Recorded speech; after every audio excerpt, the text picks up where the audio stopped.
Donc bonsoir à toutes et tous. Nous sommes heureux de vous retrouver ici pour assister à la conférence de Laurent Olivier, que je remercie chaleureusement d'avoir accepté notre invitation. Cette conférence s'inscrit dans un cycle que nous avons lancé dans le cadre de l'axe commun des MSH de Besançon et de Dijon. Ce cycle s'intitule Raconter les SHS. Dans le cadre de ce cycle, nous nous interrogeons sur les nouvelles manières d'écrire et de mettre en scène les recherches en SHS afin de tisser ou de retisser des liens avec la société civile. Et après une première séance que nous avons organisée en mai dernier, intitulée Histoire de famille, il y avait une conférence d'Annette Viviorca à laquelle certains d'entre vous ont peut-être assisté. Nous avons fait le choix pour cette deuxième séance d'aborder la question des objets et de la culture matérielle. Nous avons eu un premier temps d'échange en atelier cet après-midi et cette conférence constitue le deuxième moment de cette journée. Une journée qui a été co-organisée par Laure Nuninger, que je remercie pour cette co-organisation et à qui je cède immédiatement la parole pour présenter Laurent Olivier. Merci Maxime. Donc merci beaucoup Laurent Olivier d'avoir accepté notre invitation. Laurent Olivier est conservateur et il est responsable en fait des collections archéologiques et celtiques et gauloises du musée national de Saint-Germain-en-Laye. C'est un archéologue protohistorien qui a fouillé plusieurs années un vaste complexe d'exploitation du sel à Marsal, donc en Moselle, c'est ça ? Donc vous avez aussi publié de nombreux ouvrages, donc évidemment sur les Celtes et les Gaulois, et on citera notamment l'ouvrage César contre Vercingétorix, qui a reçu le prix Louis Castex en 2020. Mais vous avez aussi, l'usage idéologique et politique de l'archéologie est aussi un sujet qui vous tient à cœur, on peut le dire. Et qui tient une grande place dans votre travail. Vous avez notamment travaillé sur l'archéologie nazie et plus récemment, donc sur un terrain aux USA, en revisitant le récit du massacre des Sioux à Woononee, donc dans un ouvrage qui est sorti en poche en 2023, que voici, donc je pourrais faire passer ensuite dans la salle si vous le souhaitez. Enfin, donc une partie importante aussi de votre travail est consacrée à l'épistémologie de l'archéologie. Et c'est aussi beaucoup à ce titre-là qu'on vous faisait venir. Et notamment avec la publication donc, d'un ouvrage sur la mémoire qui s'appelle Le sombre abîme du temps, qui a été publié en 2008 et qui reste une somme et une référence pour bon nombre d'entre nous. Et donc je voulais aussi attirer l'attention parce qu'ici on est dans un public, on est à la MSHE, donc c'est une maison qui fédère plusieurs laboratoires avec dont plusieurs disciplines, et donc on mène un travail résolument interdisciplinaire. D'ailleurs cet après-midi on était des historiens, socio-anthropologues, archéologues, des médiateurs scientifiques de l'université et du musée de la Résistance également. Et c'est une partie importante aussi de votre travail à porter en fait sur l'œuvre transdisciplinaire d'Henri Hubert.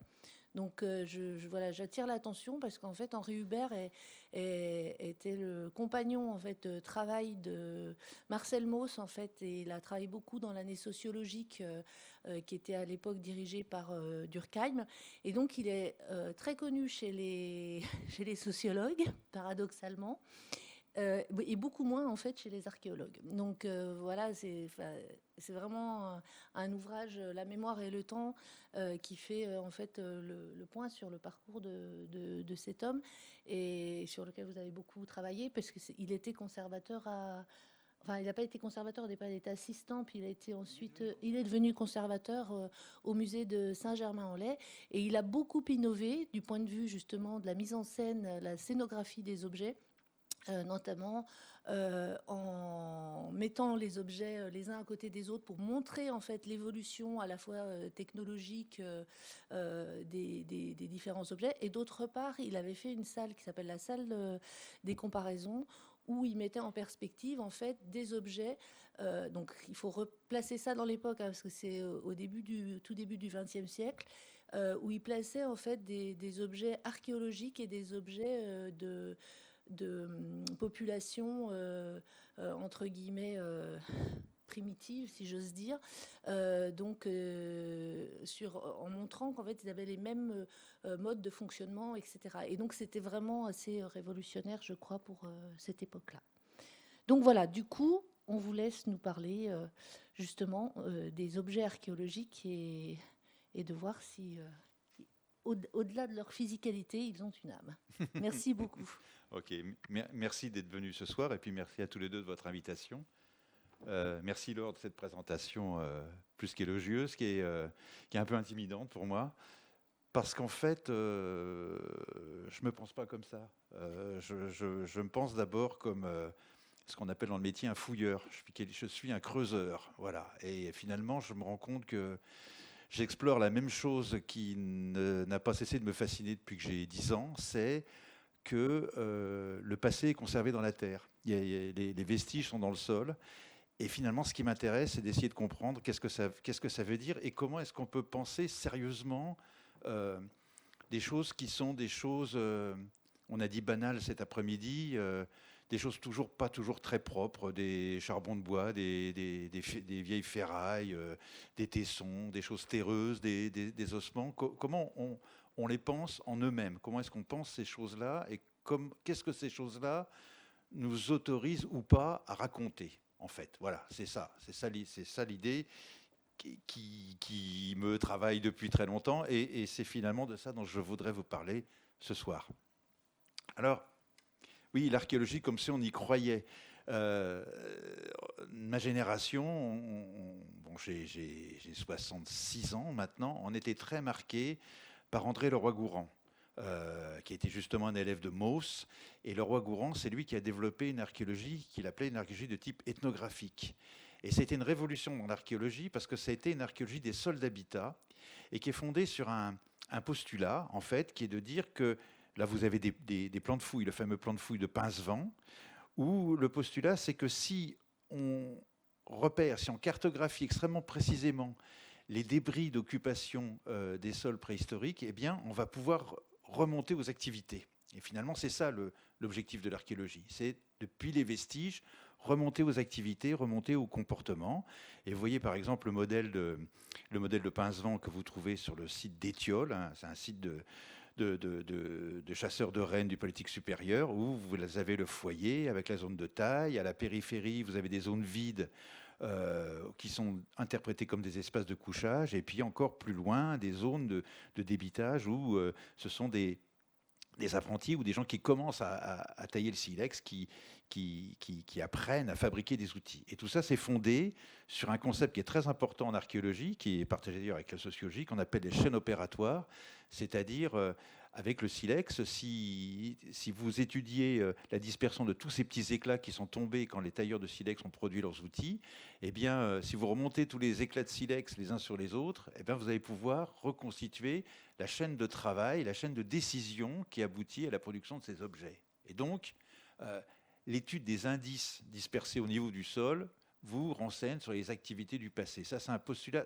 très très fort et central dans l'archéologie préhistorique et par contamination dans l'archéologie protohistorique et dans l'archéologie en général. En théorie, ça devrait marcher, sauf qu'en pratique, ça ne marche pas du tout. Alors, il y a eu une expérience qui a été faite, sur laquelle je reviens souvent, parce que c'est la première expérience qu'on a faite dans les années 60, de se dire, bon, utilisons les méthodes de l'archéologie pour étudier un site contemporain et voyons ce que ça donne. Et ça c'est un anthropologue qui dirigeait le département d'anthropologie de l'Université d'Alberta, au Canada, qui, à l'occasion d'un d'un trek dans les Rocheuses canadiennes, a rencontré une vieille indienne qui s'appelait Millie. Et Millie avait vécu avec ses deux fils qui travaillaient dans une mine, la mine de la Grande Cache. Ils ont vécu dans un campement de tipis. Donc c'est un campement indien, c'est des tipis, des roulottes en mauvais état, et puis un vaste champ d'ordures à côté des zones d'habitat. Et en fait, Bo Nixon a proposé une sorte de jeu à Millie. Il lui a dit, bon voilà, ce que je vais faire, je vais amener mon équipe d'étudiants, on va étudier tous les déchets distribués à l'intérieur du campement, comme on le ferait si on était sur un site préhistorique. Et puis ensuite, on va venir te voir, et puis tu nous diras ce que tu en penses. Et tout le monde pensait que ça allait marcher comme sur des roulettes, sauf que le résultat de l'opération, c'est une catastrophe totale. La seule chose que les archéologues sont arrivés à dire de manière à peu près véridique, c'est que des gens avaient occupé cet endroit. Mais l'interprétation de la plupart des activités, en fait, était erronée. Et Bo Nixon a eu l'immense courage de publier ça. De publier les résultats de cette expérience. Ce qui nous permet, nous, aujourd'hui, d'évaluer pourquoi ça n'a pas marché, en fait, à quoi c'est dû. Et l'une des principales erreurs d'interprétation, c'est un bête problème chronologique. C'est-à-dire qu'on n'a pas pu faire la différence entre des objets ou des vestiges, des restes, qui avaient été accumulés à l'emplacement du campement avant que le campement soit occupé par Millie et ses enfants, ou après que Millie ait abandonné le campement. Par exemple, on a trouvé du crottin de cheval à l'emplacement du campement et tout le monde a pensé que, ah oui, les Indiens, ils avaient des chevaux. Non, ils n'avaient pas de chevaux. Et on a trouvé également, ça a été un truc qui a été beaucoup débattu, on a trouvé des bigoudis à l'emplacement d'une des tentes et on en a déduit qu'il y avait plusieurs femmes. Il y avait Millie, mais on a pensé que les enfants qui étaient grands avaient une femme avec eux ou plusieurs, et en fait, pas du tout. En fait, quand vous y pensez, la difficulté, c'est que rien ne ressemble plus à un bigoudi des années 60 qu'un autre bigoudi des années 60. Ce qui, par parenthèse, vous amène à vous interroger sur les campements de Pincevent. Regardez ces deux unités d'habitat qui sont l'une à côté de l'autre. Qu'est-ce qui nous dit qu'elles sont contemporaines? On n'a pas le moyen d'en juger parce que rien ne ressemble plus à un fragment de l'âme magdalénienne qu'un autre fragment de l'âme magdalénienne. C'est quoi l'intervalle de certitude chronologique entre les deux? 1000 ans? 2000 ans? 3000 ans? C'est ce genre de problème qui a posé le campement de Millie. Et puis, on n'a pas pu non plus déterminer que certains types d'installations avaient été temporaires alors que d'autres étaient permanentes, comme les foyers, par exemple. Ils ont pratiqué des activités de chasse, donc qui sont forcément saisonnières. Et puis, vous savez, quand on chasse des grands animaux, on récupère la peau pour la tanner, et donc il faut faire bouillir. C'est une partie des carcasses animales. Et donc, pour faire chauffer ça, pour faire chauffer l'eau, on a préféré installer des foyers à côté de l'endroit où on dépeçait les animaux, plutôt que d'amener les animaux à l'endroit où on faisait les foyers. Donc, on n'a pas pu faire la distinction entre un foyer qui avait été utilisé de manière périodique, de temps en temps, et puis des foyers qui avaient été utilisés tout le temps. Parce que finalement, rien ne ressemble plus à un foyer qu'un autre foyer. Donc ça, c'est intéressant, parce que c'est des choses qu'on rencontre quotidiennement en archéologie. Et puis, l'autre difficulté à laquelle ils ont été confrontés, c'est qu'ils ne se sont pas rendus compte qu'il y avait des types de populations qui produisaient des objets, souvent de manière assez massive, des types de populations auxquelles on n'avait jamais pensé. Par exemple, on ne pense jamais aux enfants. Et dans le campement de Millie, Millie avait son petit dernier qui avait 5-6 ans, si je me souviens bien, et le petit dernier a fait cet objet que vous voyez là, qui ressemble à une sorte d'arc, que les archéologues n'ont pas pu interpréter. En fait, c'est une branche avec un élément de cordon de dynamite qui était récupéré dans les mines, et donc des mines des parents, et on a pensé que c'était un piège. En fait, c'est un fouet. C'est un fouet pour le cheval imaginaire du petit de Millie, qui courait dans le camp avec son cheval. C'est lui aussi qui a dessiné ce magnifique cheval des plaines sur un bout de carton, et qu'on a immédiatement interprété comme une image symbolique représentant l'univers équestre des dernières populations indiennes du Canada. En dessous, vous voyez, ça a été interprété comme des lunettes de neige, hein.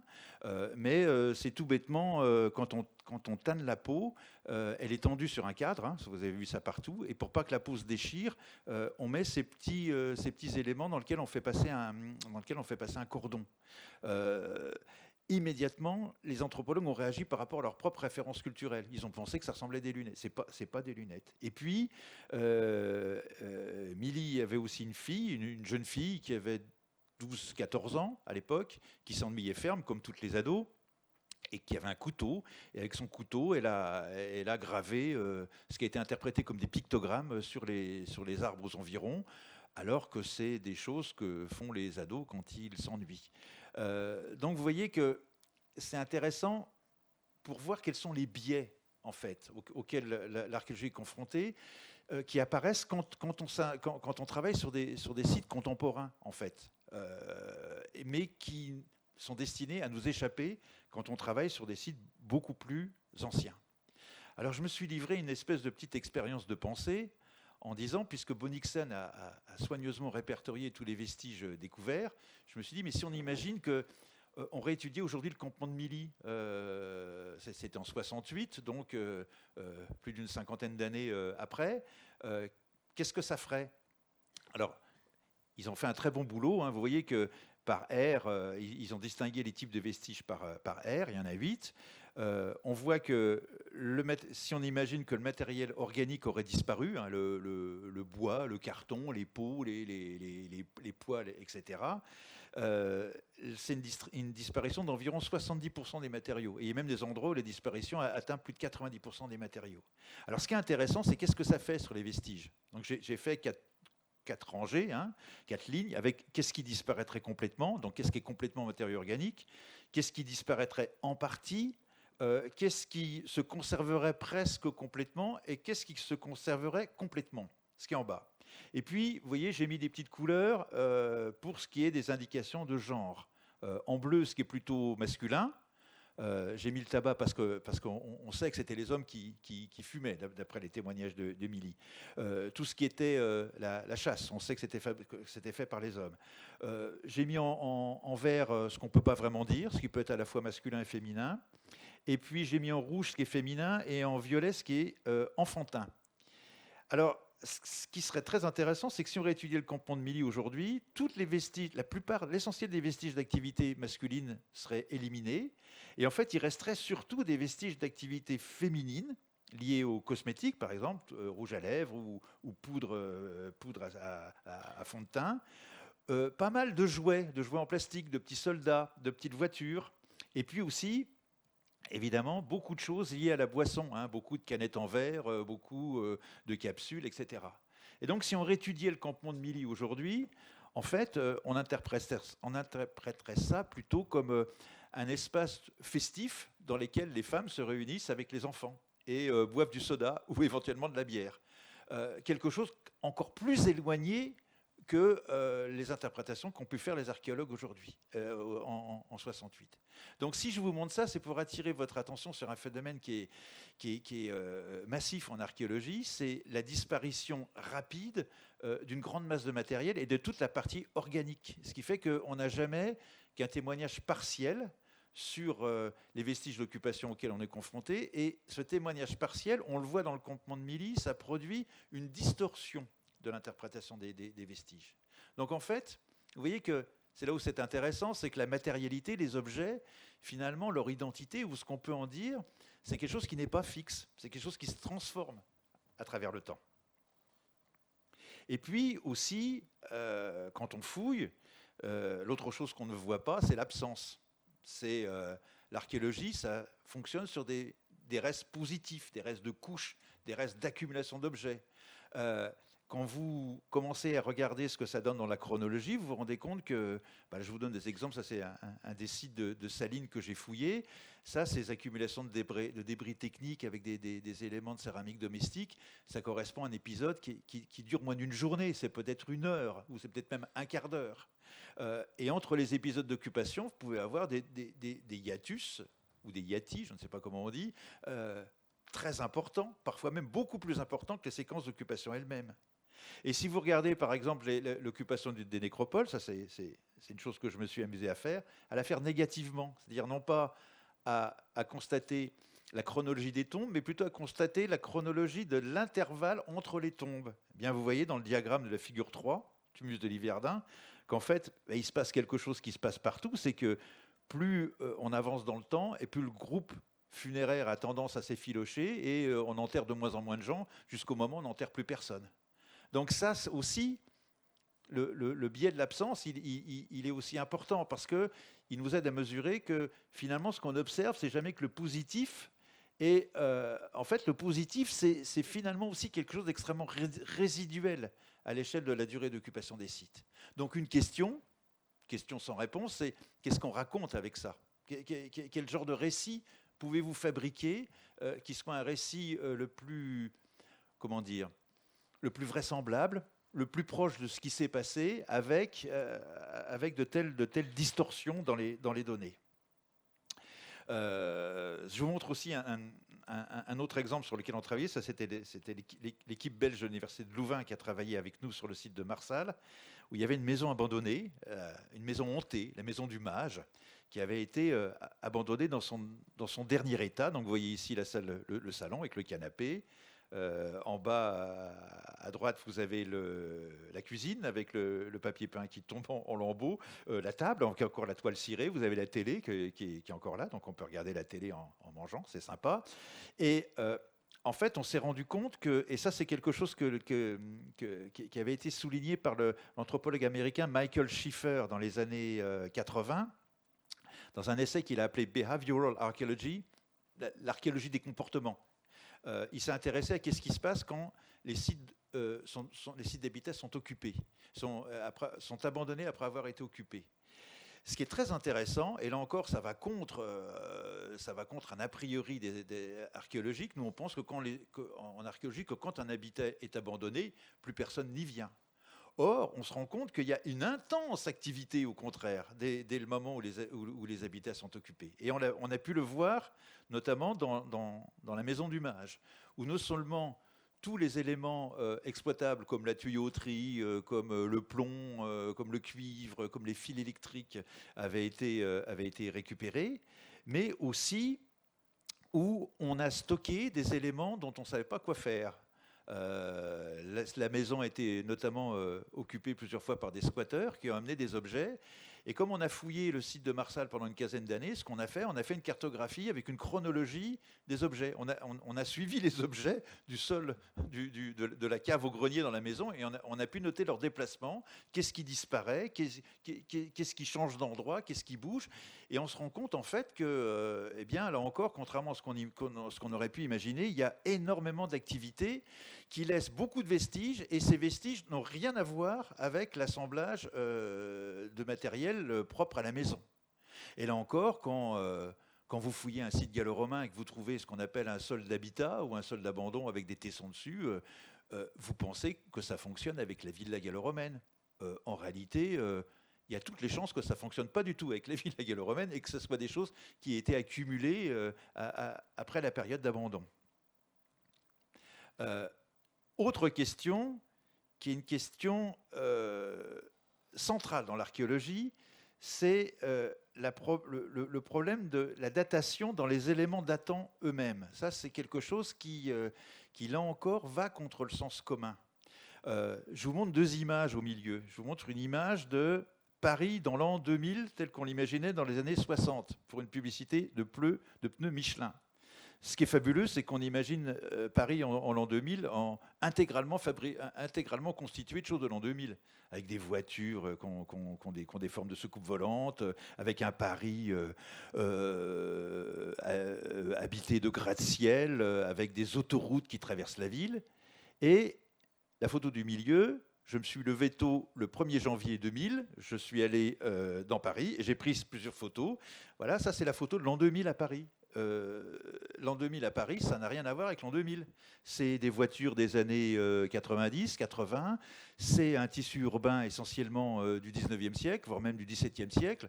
Il n'y a rigoureusement rien de l'an 2000 ici.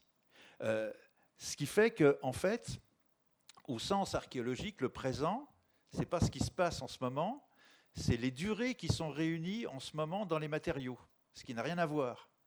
Par exemple, aujourd'hui, ici, on est réunis ce soir, c'est un événement, il y a eu un avant, il y a un pendant, il va y avoir un après, mais du point de vue archéologique, il ne va absolument rien rester de cet événement, à moins qu'il y ait parmi l'Assemblée quelqu'un ou quelqu'une qui accroche son chewing-gum sous le siège, ça sera le seul vestige archéologique de cette soirée. Sinon, il n'y en aura pas. Donc, archéologiquement parlant, c'est un non-événement. Ça n'existe pas, ce qu'on est en train de faire aujourd'hui. En revanche, ce qui existe dans le Paris, dans le Paris de l'an 2000, c'est tout ce qui dure encore en l'an 2000. C'est-à-dire, ce n'est pas seulement les années 90, pas seulement le 19e siècle. Si on fait un trou dans cette rue, là, qui n'est pas loin de la rue Saint-Michel, vous avez le tissu urbain romain. Même en dessous, vous pouvez avoir des niveaux d'occupation paléolithique et qui sait, des niveaux géologiques de l'époque tertiaire ou plus ancienne encore.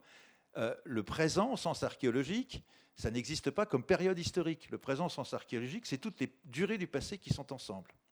Et ça, on peut le voir dans un autre petit exemple une autre petite expérience à laquelle je me suis livré.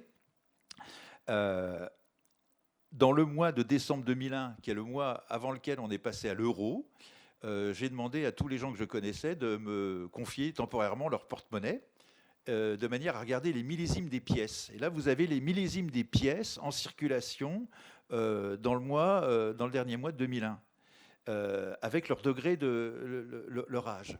Ça vous fait une très belle courbe en cloche, hein, courbe type gaussienne, et vous vous rendez compte qu'évidemment, il n'y a pas de pièces de 2001, il y a très très peu de pièces qui ont moins de 5 ans, et en fait, la plupart des pièces, elles ont 20 ans. Il y en a même certaines qui ont 40, voire pas loin de 50 ans, en circulation. Donc ça, c'est un biais auquel l'archéologie est souvent confrontée, et qu'on essaie de résoudre par le système du terminus post-quem. C'est de se dire, bon, on va prendre la dernière pièce en circulation et on se dira, elle n'est pas très loin de la datation de l'événement qu'on cherche à dater. Si on imagine, par exemple, que dans 5 minutes, le toit de cette salle va s'effondrer sur nous et puis qu'on ne nous retrouvera pas avant 2000 ans, les archéologues vont se poser la question de savoir quand est arrivée cette catastrophe. Ils chercheront dans vos poches et ils trouveront un ensemble de monnaies et il y a fort à parier qu'il y en ait très peu de 2024. Elles seront plutôt avec un décalage vers le passé. Donc ça veut dire que ce qui est un événement dans le temps, du point de vue historique, aujourd'hui, maintenant, nous sommes le 14 mars 2024, du point de vue archéologique, rétrospectivement, ça devient un intervalle de probabilité. Donc là encore, question, comment vous vous débrouillez avec ça pour construire du récit, hein, dans lequel les événements dépendent de leur probabilité de datation, en sachant qu'il y a cet effet de shift, de décalage vers le passé. De la même manière, tous les vestiges archéologiques d'un site archéologique ne sont pas également datables. J'ai fouillé pendant une petite dizaine d'années une nécropole de tumulus à Dierville, qui comportait je crois qu'il y avait près de 400 structures archéologiques.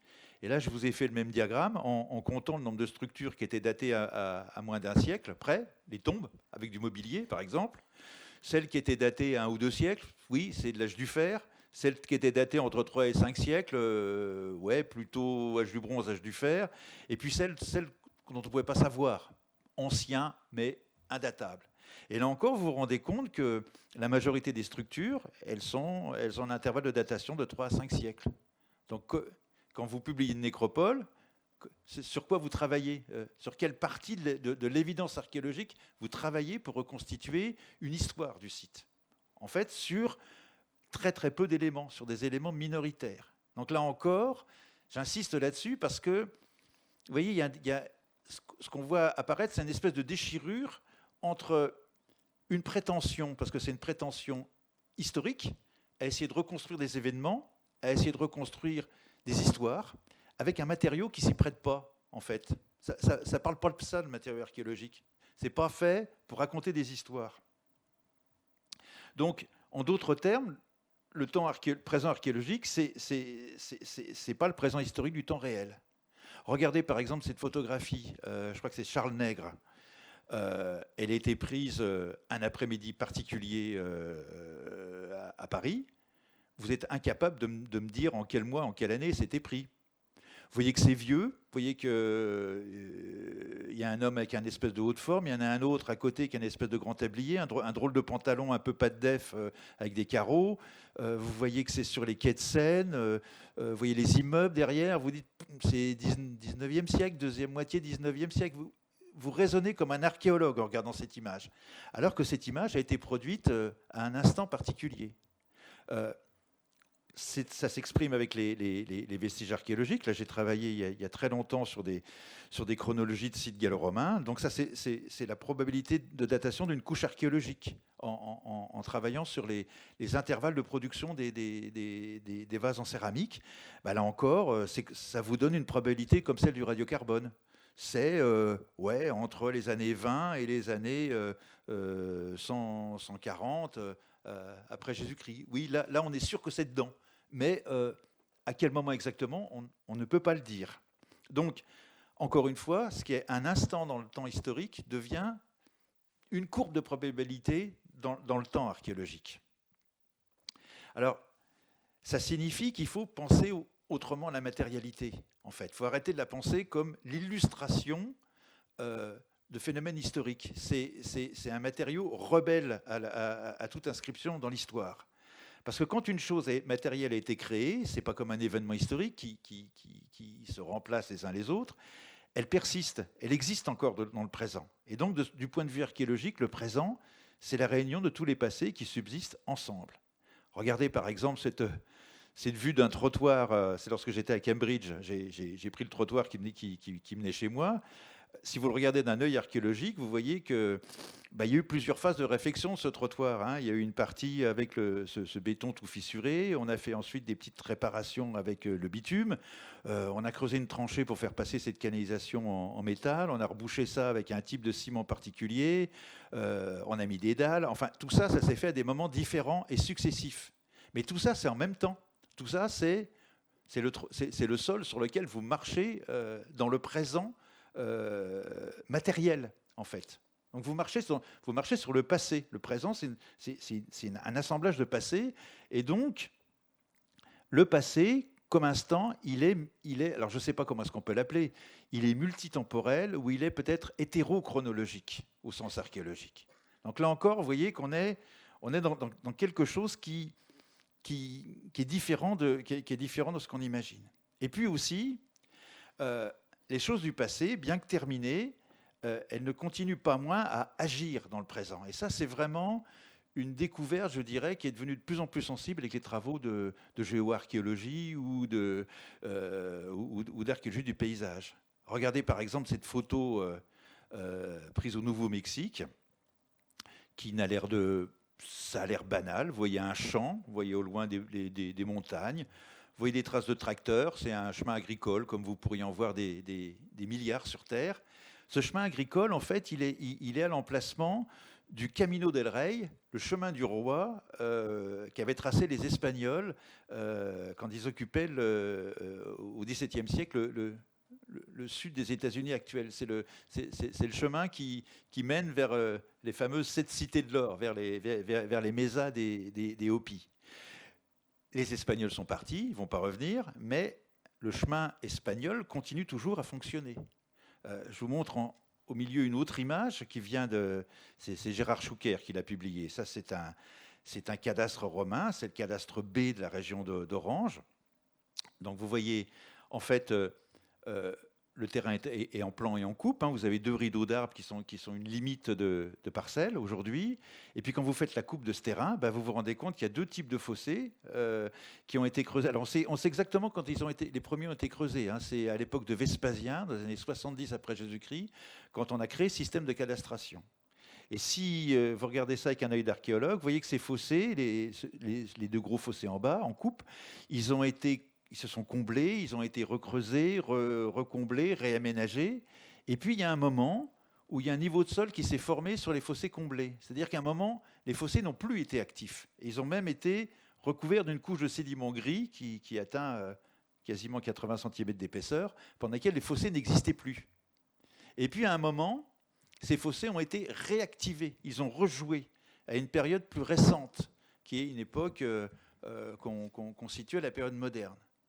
Donc, si vous commencez à regarder ces choses-là un peu sérieusement, c'est-à-dire à ne pas regarder ça comme une chose anecdotique, ce qui est fascinant, c'est que vous ne pouvez pas dire quand l'époque romaine se termine. L'époque romaine, c'est comme si elle continuait à fuir dans les périodes postérieures. L'époque romaine, comme limite, comme contrainte dans le paysage, elle n'est pas finie. Elle s'exprime encore sous la forme de... C'est une sorte de symptôme, pour utiliser le vocabulaire psychanalytique, formé par ce rideau d'arbres. Alors on a une expérience qui est tout à fait intéressante que mentionne Schuker. On a fouillé dans le nord de l'Italie. Il y a des systèmes de cadastration, c'est-à-dire un découpage cadastral en carrés qui correspond à une centuriation, c'est-à-dire un espace de sol qui fait 710 mètres de côté, qui est un découpage vraiment militaire. Et tout le monde a toujours pensé qu'en Italie du Nord, c'était génial parce qu'on avait un paysage fossile de l'époque romaine. Et quand on a commencé à faire de l'archéologie préventive dans cette région, on s'est rendu compte que l'essentiel des fossés de cadastration romains, en fait, ils sont récents. Ils sont fin 17e, début 18e. Pourquoi ? Parce que les Romains ont mis en place une trame, et cette trame est tellement contraignante que on est bien obligé de continuer à la maintenir ou à la subdiviser, et donc on continue à faire grandir la trame. Donc cette trame-là, elle est quoi ? Elle est romaine ou elle est pluritemporelle ? Quel sens ça a de dire attendez les gars, stop, il y a l'effondrement de l'Empire romain, ça s'arrête là. Après, nous, c'est plus du romain, c'est du médiéval, c'est du moderne. C'est cette folie de découper l'histoire en rondelles dont parle Le Goff. Vous voyez, en faisant ça, en fait, vous détruisez le sens fondamentalement diachronique dans lequel se développent les structures archéologiques, qui sont finalement une sorte de mémoire matérielle. Ça fonctionne comme de la mémoire. C'est du passé qui continue encore à être actif, encore à imposer des contraintes sur le paysage contemporain. Même chose pour les occupations. Là encore, ça va contre le sens commun.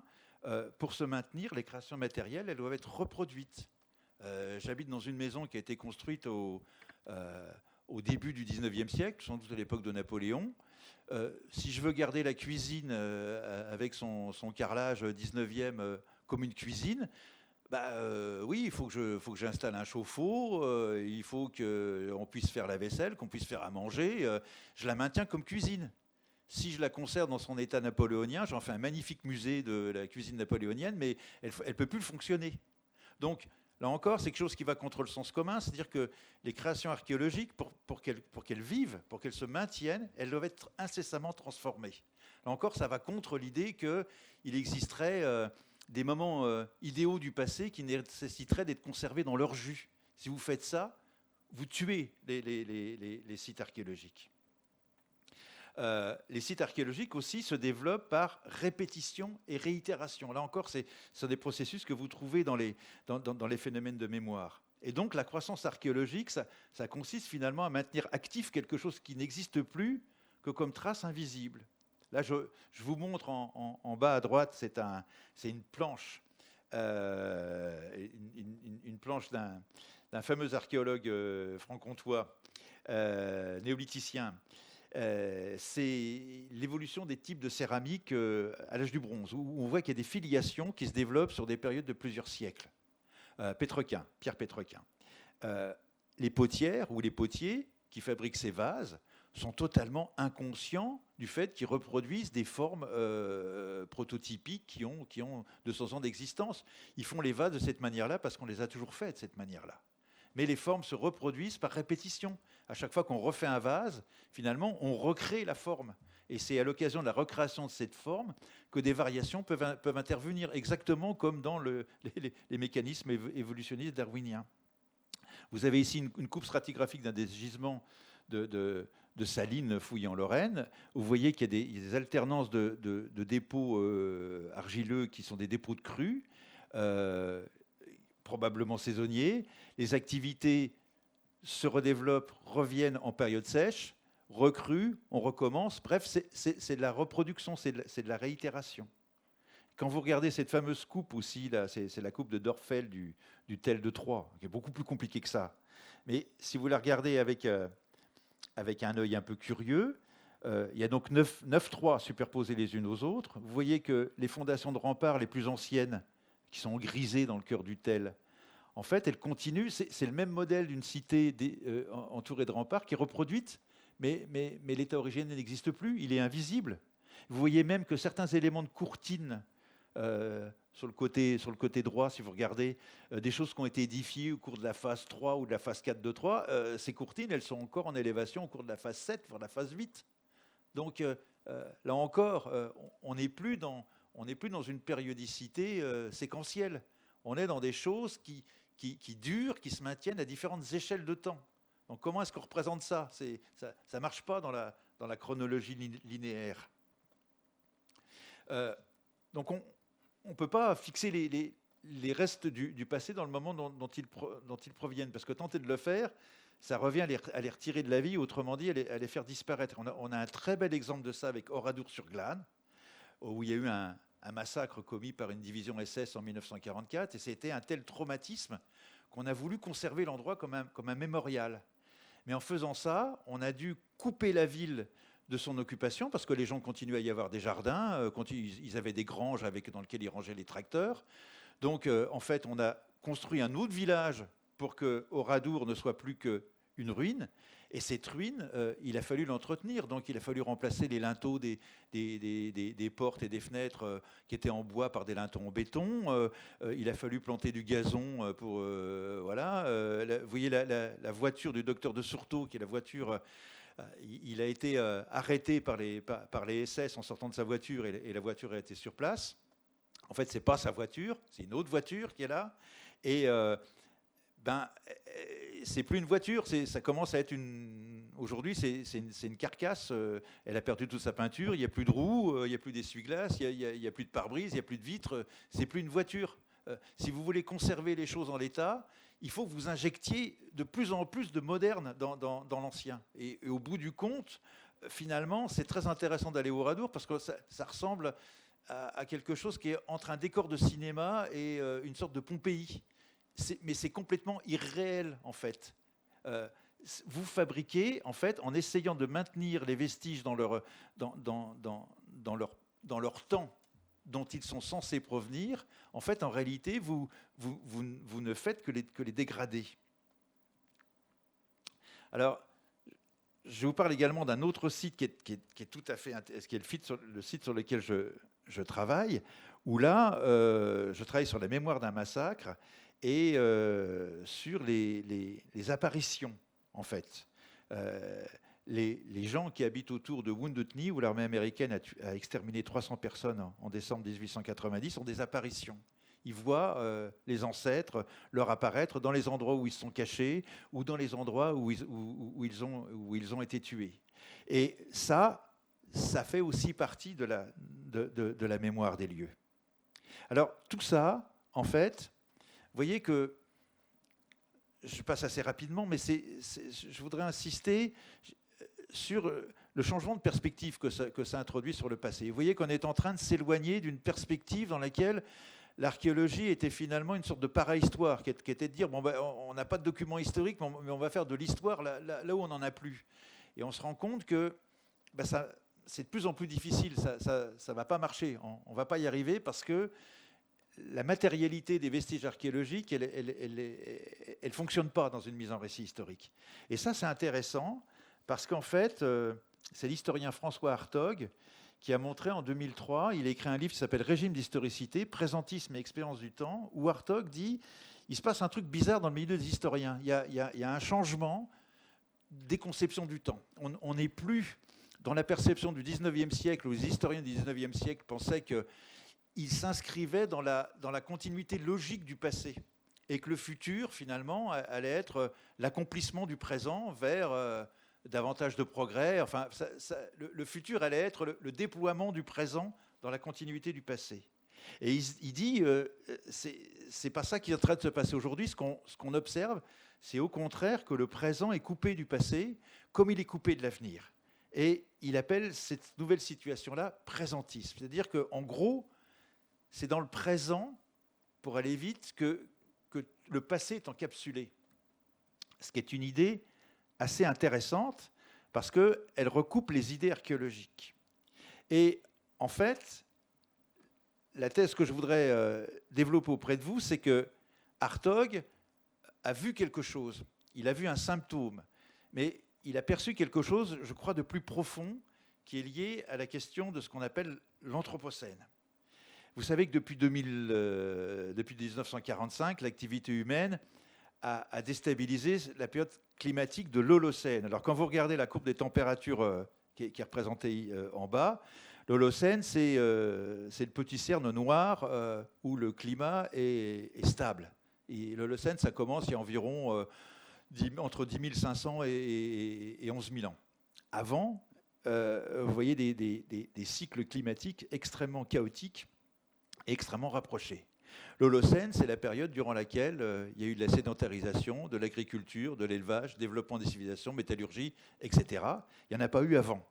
S'il n'y en a pas eu avant, ce n'est pas parce que les hommes préhistoriques étaient des individus grossiers et ignorants, c'est parce que ce n'était pas possible. Et ce qu'on a fait, ce qu'on est en train de faire, on est en train de mettre fin à cette période. C'est ce que vous voyez dans le diagramme du milieu. Vous voyez le cycle du dioxyde de carbone. Il y a une espèce de cycle qui fait environ 150 000 ans. Ça monte, ça redescend, ça monte. Vous voyez que la concentration actuelle du CO2 est en train de monter au plafond. Donc ce rythme-là, on est en train de le déstabiliser. Et puis vous voyez l'évolution de la température. Donc c'est une vieille courbe que je vous montre. On était à 0,9 en 2017. Aujourd'hui, on est à 1,14 d'augmentation de la température. Et les accords de Paris espéraient fixer l'augmentation de la température à 1,5 en se disant qu'il ne faudrait pas que ça dépasse 2. Et on pense que l'augmentation de la température d'ici la fin du siècle sera entre 4 et 7 degrés. Et les chercheurs disent que ce qu'ils craignent, c'est qu'au-delà de 2 degrés, il y a ce qu'on appelle un point de bascule, c'est-à-dire que le climat bascule dans un environnement où il y a des endroits où il fera 50 degrés, et quand il y a 50 degrés sur Terre, l'eau s'évapore, les plantes meurent, les animaux ne peuvent pas manger les plantes, bref, ça devient inhabitable. Donc on est dans ce phénomène-là qui se combine aussi, comme vous le savez, à une destruction de la biodiversité. En Europe, on pense... alors la population la plus touchée, c'est les insectes. En Europe, la disparition d'environ 80% des insectes. C'est problématique parce que les insectes sont des animaux pollinisateurs, hein, donc les fruits, etc., ça dépend beaucoup des insectes. Donc, en fait, le problème qui se passe, c'est que ce n'est pas seulement une question de réchauffement, c'est que, en fait, on est en train de percuter les rythmes temporel de la géologie. C'est une espèce de télescopage. L'histoire humaine est rentrée dedans, l'histoire de la géologie. C'est une histoire couplée. Donc ça a des répercussions extrêmement importantes sur, en particulier, la manière dont on se considère. Alors, l'origine de l'Anthropocène, c'est un phénomène global, mais on sait ce qu'il produit. Hein. C'est le fait qu'on utilise des combustibles fossiles, comme le charbon, le pétrole, et puis le gaz. Et on sait que ça produit une extrême concentration d'inégalités économiques. Et je vous montre une figure du rapport Meadow, qui est un rapport des années 70, qui s'appelle « Les limites de la croissance ». Dès les années 70, les chercheurs américains du MIT modélisent, vous voyez, les ressources, la nourriture, la production de services, l'augmentation de la population, et les courbes prédisent un effondrement entre 2010 et 2030. Donc le tournant, il est là. Et ce qui est drôle, c'est que en noir, c'est les courbes réelles, et puis les petits points, c'est les courbes du modèle. Et vous voyez que les courbes réelles sont très proches des courbes du modèle. Donc ce qui est en train de se passer, c'est quelque chose qui est déjà arrivé plusieurs fois dans le passé. C'est ce qu'on appelle un effondrement de civilisation. C'est arrivé chez les Romains, c'est arrivé plusieurs fois au cours de l'âge du bronze et du néolithique. La difficulté, c'est que notre empreinte sur la Terre est tellement forte que c'est beaucoup plus sévère que ce qu'on a connu jusqu'alors. Alors, là où c'est intéressant, c'est que c'est un phénomène archéologique. Si on considère que l'archéologie, c'est l'étude de la matérialité, et donc l'étude de comment l'espèce humaine impacte matériellement le système terrestre, eh bien, notre époque du XXIe siècle est bien plus archéologique que le Paléolithique supérieur ou que toutes les périodes anciennes de l'histoire. Parce qu'on va avoir un impact sur l'occupation humaine à très très très long terme. Je vous montre par exemple 2 exemples typiques de ça. C'est l'explosion de Tchernobyl. Donc vous voyez l'étendue de la contamination radioactive, avec certains foyers où il y a des zones de contamination presque aussi fortes qu'à côté de Tchernobyl. Et puis à côté, vous avez la modélisation, parce qu'on n'a pas pu le représenter exactement, de Fukushima, la fuite de radioactivité dans le Pacifique. Ce qui est intéressant, c'est que, en fait, à Tchernobyl, comme à Fukushima, les réacteurs ont fondu et ça a produit une sorte de lave qu'on appelle du corium, qui est un mélange du cœur du réacteur avec le béton et le métal. Et cette lave, il y en a à peu près 50 tonnes à Tchernobyl et il y en a 250 à Fukushima. Et c'est une lave encore très très chaude. On ne sait pas comment la refroidir à Fukushima. On injecte de l'eau, ce qui est quand même un système assez primitif, et puis l'eau contaminée, on la repompe, et puis on la stocke dans des piscines. Et puis vous avez peut-être entendu parler que les centaines de piscines olympiques qui stockent l'eau radioactive sont pleines, donc on a déversé ça dans le Pacifique. Là où c'est intéressant pour nous, c'est que ça veut dire qu'une création archéologique de notre époque contemporaine va continuer encore à contraindre l'occupation humaine dans des milliers d'années et peut-être même des dizaines ou des centaines de milliers d'années. Ça, c'est un phénomène archéologique. C'est un phénomène archéologique du présent. Donc l'Anthropocène, ça porte pas seulement atteinte à l'environnement naturel, mais c'est aussi la dévoration du milieu habité tout entier, ce que le géographe Augustin Berg appelle l'écoumène. La toute petite couche terrestre qui est habitable par les humains. Alors, tout ça, ces bouleversements, ça a un impact direct sur l'archéologie, ça a un impact direct sur la pratique archéologique, en particulier sur l'archéologie préventive qui s'est développée en France depuis une trentaine d'années. On fouille des sites maintenant sur l'échelle de territoire parce que les projets d'aménagement atteignent des surfaces surmultipliées. Ce qui pose plusieurs types de difficultés. Ça pose une difficulté dans l'étude de ces sites-là. On ne sait pas comment gérer des masses de matériel qui s'entassent dans les centres de conservation et d'études. On ne sait pas comment publier des sites gigantesques. Bref, c'est en train de produire une inflation de données qui met en crise l'archéologie. Et de manière très intéressante, c'est aussi l'archéologie préventive qui fait exploser le cadre de la discipline en l'ouvrant vers le contemporain. Parce qu'on ne peut pas tracer de limite en disant « bon, ça c'est de l'archéologie, c'est intéressant, mais ça, oh non, ça c'est trop récent, ça ne nous intéresse pas ». Dès le moment où vous travaillez sur la matérialité, sur l'impact matériel de l'occupation humaine, vous devez prendre en considération toutes les périodes. Or, les créations de notre période actuelle anthropocénique, en fait, elles deviennent carrément infouillables. Regardez Pripyat ici, ça n'a rien à voir avec Pompéi. Pompéi, on fouille ça depuis le XVIIIe siècle, c'est pas plus gros qu'un grand lotissement aujourd'hui. Les sites anthropocéniques sont infouillables. On ne peut pas fouiller Tchernobyl, ça n'a pas de sens de fouiller une autoroute. L'archéologie, finalement, c'est quelque chose qui s'intéresse à l'humain, fondamentalement. Et c'est ça que la crise actuelle met en évidence. Et donc, ce que ça montre, en fait, ça montre que la grande distinction entre nature et culture, c'est désormais ineffectif, parce qu'on voit bien que ce qui est en train de se passer aujourd'hui, c'est que ce n'est pas uniquement de l'intention humaine, ce n'est pas uniquement de l'action humaine, c'est aussi ce qu'on appelle le système Terre qui réagit à ce qu'on fait et qui bricole, qui innove, qui improvise au fur et à mesure. Ça veut dire aussi que ce qu'on appelle l'anthropos, l'être humain, la culture humaine, c'est plus ce qui est au centre de l'histoire. Et de ce point de vue-là, l'archéologie traditionnelle qui étudie les cultures, enfin qui découpe le temps en cultures, qui étudie l'impact humain, la créativité humaine, les créations humaines en se limitant au champ anthropique, elle est dépassée. On a basculé dans autre chose. Ça n'a plus de sens, cette histoire-là. On n'est plus au centre. On est un des agents de l'histoire terrestre avec d'autres agents qui sont des agents non humains, mais qui interfèrent avec nous de manière aussi puissante, voire même plus puissante que nous. Et donc, en d'autres termes, l'Anthropocène, ça nous amène à réviser ce qu'on appelle notre ontologie naturaliste, hein, c'est ce qu'a identifié Descola, c'est-à-dire cette idée que c'est l'idée sur laquelle a prospéré l'Occident, hein, c'est qu'on est, nous, les humains, les seuls êtres doués de raison et de capacité de penser, contrairement à ce que pensent les animistes. Hein.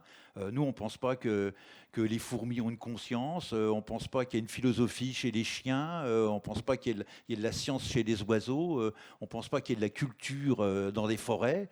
Ça nous amène à remettre en cause ce modèle, parce qu'on voit bien que c'est ce modèle-là, c'est cette façon de penser le monde qui mène à la catastrophe.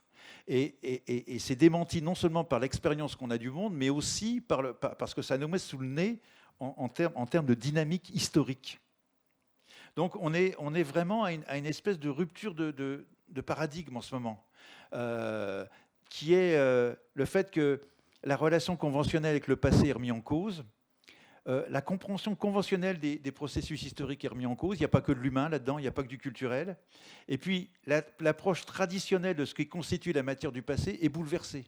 Le passé, ce n'est pas uniquement ce qui est vieux, ce n'est pas uniquement des temples, des tombeaux, ce n'est pas uniquement des choses valorisantes du passé. C'est aussi du contemporain, c'est aussi de l'agraire, c'est aussi du banal, c'est aussi des choses qui, historiquement, paraîtrait ne pas mériter attention.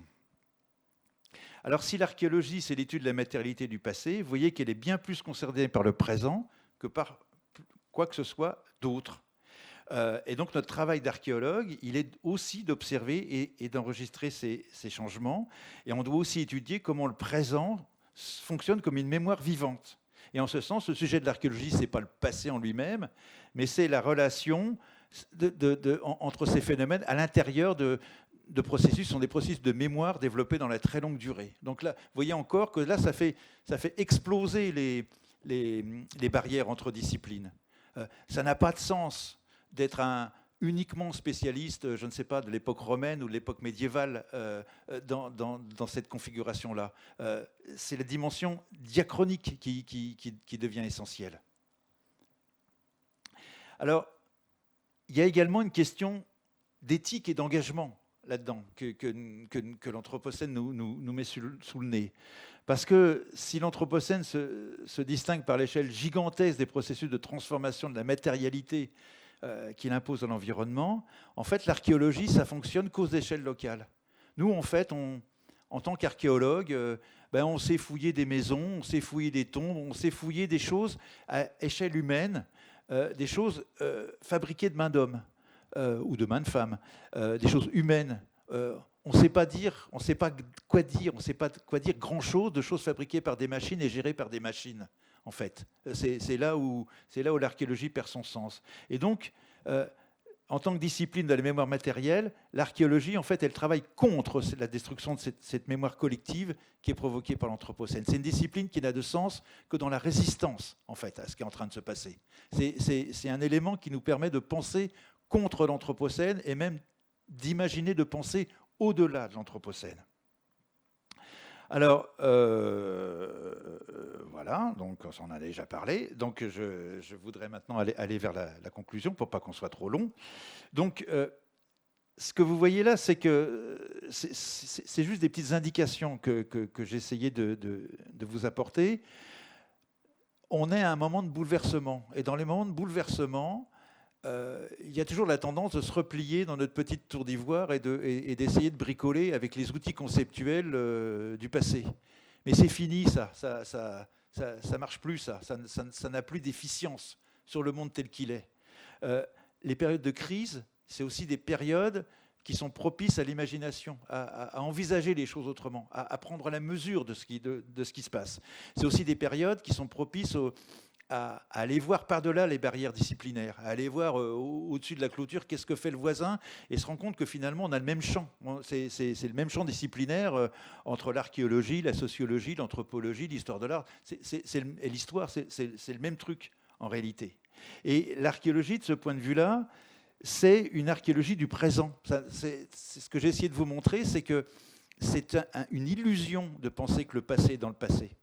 Le passé n'est pas dans le passé. Le passé, il est dans le présent. Quand vous travaillez sur la Révolution française, les papiers que vous lisez, vous ne les lisez pas au XVIIIe siècle, vous les lisez dans des centres d'archives aujourd'hui. Quand vous faites de l'archéologie, si vous pouvez avoir accès au campement de chasseurs magdaléniens d'il y a 25 000 ans, c'est parce que les Magdaléniens est encore conservé matériellement là. C'est ça qui rend l'archéologie possible. Donc le lieu du passé, l'endroit où il est lové, l'endroit où il habite le passé, c'est pas dans le passé, il habite dans le présent. Et c'est le présent qui est même l'unique endroit où se trouve le passé. C'est le présent qui fonctionne comme une espèce de mémoire, en fait. Et vous voyez que cette façon de penser-là, il me semble, c'est une des hypothèses que je pose, il me semble que c'est quelque chose qui est cohérent avec les changements qu'est en train de connaître le monde depuis en gros la fin du XXe siècle, et qui nous conduit à penser autrement non seulement le passé, mais l'histoire et nous-mêmes, en fait. Et vous voyez que là, l'archéologie, d'un seul coup, enfin pas seulement l'archéologie, mais tout ce qui s'intéresse à la matérialité du passé, ça prend un autre sens, parce que c'est pas uniquement du savoir académique, c'est pas uniquement du savoir de spécialiste. C'est aussi quelque chose qui peut nourrir la pensée d'aujourd'hui et qui peut avoir un rôle social, qui peut être partagé et surtout qui peut être discuté. Parce que vous voyez bien que ce dont on se rend compte, c'est qu'on ne comprend pas tout, loin de là, et qu'on est confronté à des problèmes qui ont un peu tendance à nous dépasser. Mais justement, c'est quelque chose que je trouve qui est très excitant, parce que ça nous amène à penser au-delà des marges, à penser autrement, à penser avec d'autres gens, d'autres spécialités, aller voir des gens qui sont différents, à penser l'altérité aussi, ça c'est très important. Penser des gens qui ne pensent pas comme nous, et comment des gens qui ne pensent pas comme nous peuvent alimenter notre manière de réfléchir et notre manière d'être ensemble. Voilà, je vous remercie de votre attention.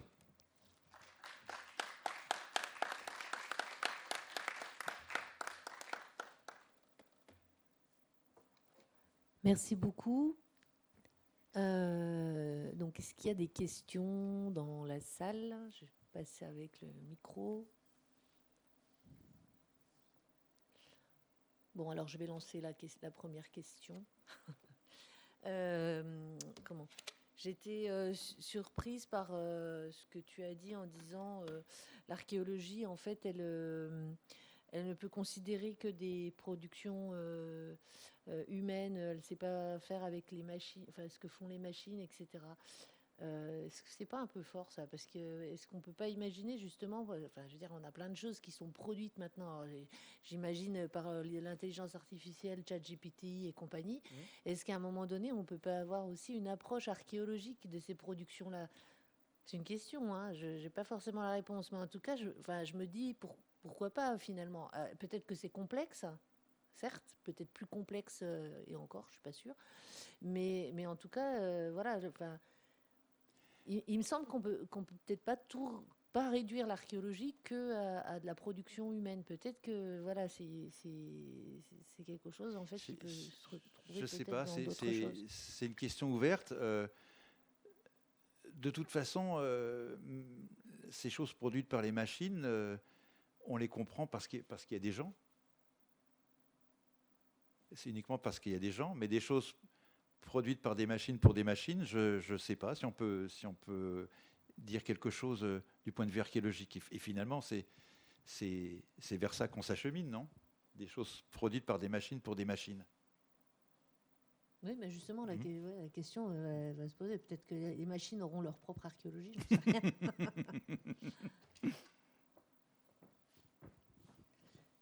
Je vais passer le micro parce que comme on enregistre, en fait, c'est pour que la conversation, ça se prenne bien le son au niveau de l'enregistrement. Oui, j'avais une question. Vous avez évoqué l'Anthropocène et puis le basculement qui s'opère avec ça.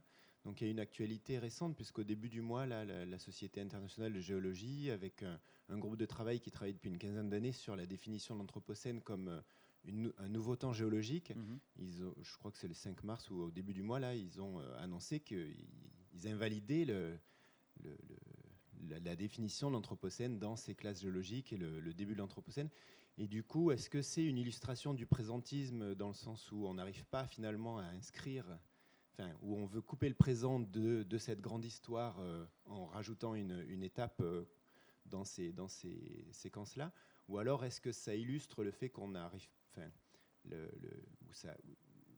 qu'on ne peut pas finalement saucissonner les temps géologiques comme on ne peut pas saucissonner la chronologie finalement pour expliquer même le présent? Il y a beaucoup de débats. Je ne suis pas un spécialiste de ces questions-là, mais je lis ce qui s'écrit et ce qui se débat. Il y a beaucoup de débats pour fixer l'origine de l'Anthropocène. Et justement, d'où la question de trouver ce qu'ils appellent le golden spike, le clou d'or, qui permettrait de dire, bon ben voilà, avant c'est pas de l'Anthropocène, et après ça, dans les couches, c'est de l'Anthropocène. En fait, quand vous regardez la littérature, c'est très intéressant parce que certains disent, bon, l'Anthropocène, c'est la grande accélération après 1945. D'autres disent, non, attendez, il faut regarder la révolution industrielle de la fin du 19e. D'autres disent encore, ah non, attendez, il faut regarder la colonisation de l'Amérique. C'est ça vraiment le début de l'Anthropocène. Et d'autres disent, non, c'est peut-être déjà dès le néolithique. En fait, ce qui est intéressant, quand vous y réfléchissez, c'est que c'est un processus cumulatif, c'est un processus fondamentalement archéologique. Dans les processus cumulatifs, vous avez beaucoup de mal à dire je coupe là, parce que c'est un empilement de causes et de conséquences. Finalement, c'est ça qui est en train de se passer. Et ça, c'est quelque chose qui est difficile à penser dans une approche traditionnelle, où justement on aurait envie de fabriquer des séquences et de dire c'est comme ça.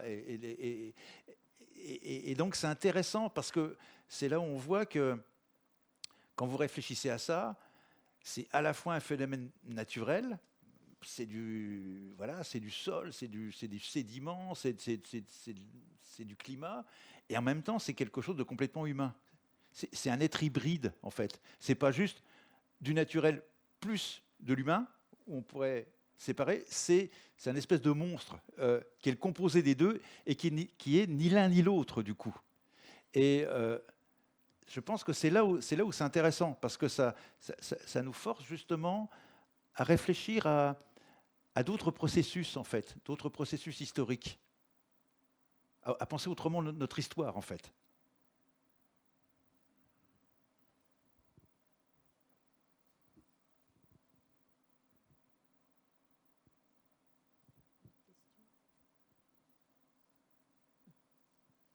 Bon, je vous ai assommé.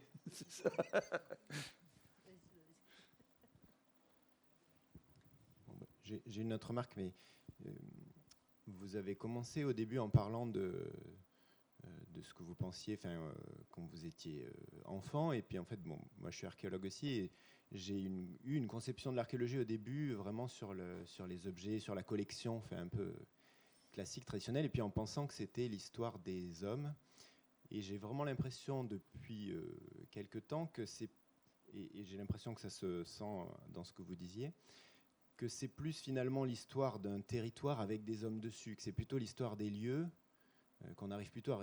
Et ça rejoint finalement cette imbrication entre l'histoire de l'homme et l'environnement, entre le lien très fort entre nature et culture, qui est indissociable finalement, et le fait qu'on raconte par l'étude archéologique l'histoire d'un espace avec ce qui se passe dessus, naturellement, humainement. Et je pense que c'est quelque chose qui est important à expliquer aussi, puisqu'on est dans le cadre d'une conférence pour lier les disciplines scientifiques avec la société civile, pour éviter aussi l'instrumentalisation, qui est un des sujets qui vous intéresse, politique finalement, de l'archéologie ou de tout ça. Pour dire parce qu'il y a beaucoup de gens qui disent c'est l'histoire de nos ancêtres, c'est notre histoire, mais en fait non, c'est d'autres personnes qui ont... Et finalement, quand on n'a pas connu les gens, on n'a aucun lien avec eux en réalité. Et donc, d'avoir ce discours qui est de dire que c'est vraiment l'histoire d'un endroit avec des gens dessus, mais pas notre histoire et pas l'histoire des gens qu'on n'arrive pas finalement à reconstituer précisément. Oui, oui, bien sûr, mais vous voyez, ce que je trouve intéressant, ce que je vais dire là, c'est probablement qu'une partie c'est la partie émergée de l'iceberg. C'est pourquoi est-ce qu'on pense comme ça? Au 19e siècle, par exemple, on ne pense pas tellement en termes de territoire, on pense en termes de fossiles directeurs, on pense en termes de gisements de référence qui expliquent une histoire globale. Le fait qu'on commence à s'intéresser à la problématique des territoires, c'est un effet de l'archéologie préventive. Donc c'est un effet des travaux d'aménagement. Donc c'est un effet de la grande accélération. Là où c'est intéressant, c'est que vous voyez que des concepts qu'on penserait nous développer dans notre univers archéologique en disant, regardez, maintenant on s'intéresse au territoire, on fait de l'archéologie du territoire, on fait de l'archéologie de la longue durée. C'est aussi quelque chose qui est induit par les changements industriels et économiques de notre temps. Et de ce point de vue-là, vous parlez de l'instrumentalisation, il faut aussi qu'on ait conscience qu'on n'est pas retiré du monde, en fait, et que le monde a même un impact sur notre manière de penser, notre manière d'appréhender les problèmes.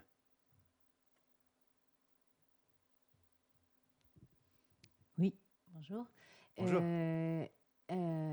Alors justement, je pense que ça va rebondir un petit peu sur ce que tu viens de dire.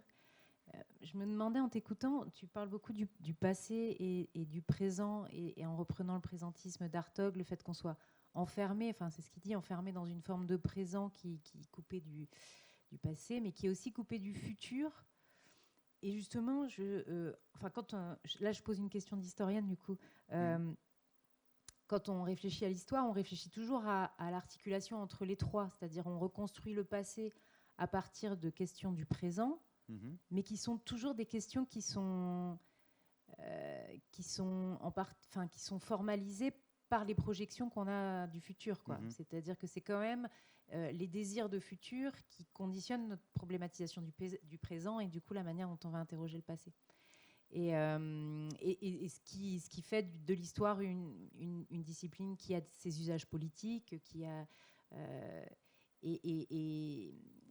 et je me disais, là, tu n'as pas parlé du futur dans l'archéologie. Et quelle est la place, en fait, justement, de cette articulation entre les trois temps dans cette discipline, ou dans tout ce que tu as dit sur cette crise un peu de l'anthropocène, ou sur cette crise du présentisme que nous, en histoire, on interprète aussi comme étant... c'est justement parce que le passé est... Enfin, ça reprend Hartog, mais c'est que le passé est mémoire et est patrimoine. En gros, que la patrimonialisation et les enjeux de mémoire sont devenus les mises en récit du passé, et qu'en fait, c'est que des systèmes de justification du présent et de réparation du présent, et en fait tout se joue sur le présent, et qu'on n'arrive plus à utiliser en fait on prend le passé que comme un héritage et jamais comme une ressource d'invention, et donc qui fait qu'on rompt avec le futur. Et je voulais savoir si, en fait, en archéologie, comment c'est formalisé, ça, ce rapport à la projection vers l'après, quoi. L'idée que j'en ai, mais c'est une opinion personnelle, et puis j'en suis pas sûr. Hein. Il me semble que Hartog a vu quelque chose. Il a vu ça dans le champ de l'histoire, mais c'est un symptôme de quelque chose de plus large. Et j'ai l'impression que les bouleversements induits par l'Anthropocène, c'est ça qui met le présent en avant, au premier plan. Le présent comme mémoire, et notamment comme mémoire matérielle, parce que c'est quelque chose qui est en prise avec les mécanismes de la géologie, en fait. Hein. Et donc, on entre dans une espèce de temps archéologique, là. Voilà, le temps des durées et cette espèce de temps accumulatif, en fait. J'ai l'impression que c'est ça, cette idée. Qu'on retrouve aussi... en forme de symptômes chez Nora, quand il parle des lieux de mémoire, il en parle d'ailleurs d'une manière hyper réactionnaire, mais il touche quelque chose, je pense, hein, ce que tu soulignais à l'instant, c'est-à-dire la question que le passé apparaît comme mémoire. Ça, c'est un truc qui est très particulier et qui n'était pas une idée vraiment très dominante auparavant, au 19e, par exemple. Hein. La question de l'articulation avec le futur, en fait, elle est alors, moi, il y a un auteur que je trouve très inspirant, c'est Günther Anders, hein, qui travaille sur cette idée du temps de la fin, et qui dit qu'on est aujourd'hui dans une époque qui est un délai. Hein. Il dit, et finalement, l'Anthropocène nous met face à cette question-là. On sait qu'on ne va pas y couper, on sait que ça va nous tomber dessus, peut-être pas nous, peut-être nos enfants, peut-être nos petits-enfants, mais en tout cas, c'est là. Hein. Et donc, on est dans un espèce d'état d'urgence devant quelque chose d'inéluctable. Et ça c'est une transformation aussi de notre rapport au monde, tu vois. Et quel jeu joue l'archéologie là-dedans? Ben finalement, un jeu que je trouve, je dirais, c'est un jeu un peu rassurant dans la mesure où l'archéologie souligne les phénomènes de mémoire et dit ce qu'il importe de penser, c'est aussi quel est notre impact dans la longue durée. C'est-à-dire aussi comment est-ce qu'on peut conserver la Terre habitable, parce que on ne peut pas habiter dans les océans, on ne peut pas habiter dans les déserts, on ne peut pas habiter dans l'espace, il fait trop froid. Et les endroits sur la Terre où on peut habiter, où il y a de l'eau, où il y a des animaux, où il y a des plantes, ils ne sont pas si énormes que ça, cette habitabilité de la Terre, en fait. Et je pense que l'archéologie, qui, dans les travaux d'aménagement, c'est le bras armé de l'aménagement. C'est-à-dire, on dit, ben là, on va faire un centre commercial, donc les archéologues, hop, venez ici, vous nous dites c'est de l'archéologie, il y a de l'archéologie, donc vous nous enlevez ça, et puis on va construire notre halle aux chaussures ou notre zone industrielle. L'archéologie n'a rien à dire dans les procédures d'environnement. Alors que je pense que politiquement, son rôle est fondamental. Parce que justement, c'est une discipline de la mémoire. C'est une discipline de la mémoire des territoires. Et elle aurait quelque chose à dire dans la viabilité de ce qu'on peut faire. Donc je pense que, je ne sais pas si je réponds correctement à ta question, mais je pense que l'orientation vers le futur, elle peut être là du côté de l'archéologie. Et ce qui restaure aussi le potentiel politique de l'archéologie. C'est-à-dire que l'archéologie, si on fait de l'archéologie, c'est aussi parce que c'est quelque chose qui concerne tout le monde. C'est notre bien commun, en fait. Donc si c'est notre bien commun, c'est aussi à nous d'en faire quelque chose. En fait, c'est un devoir de citoyen.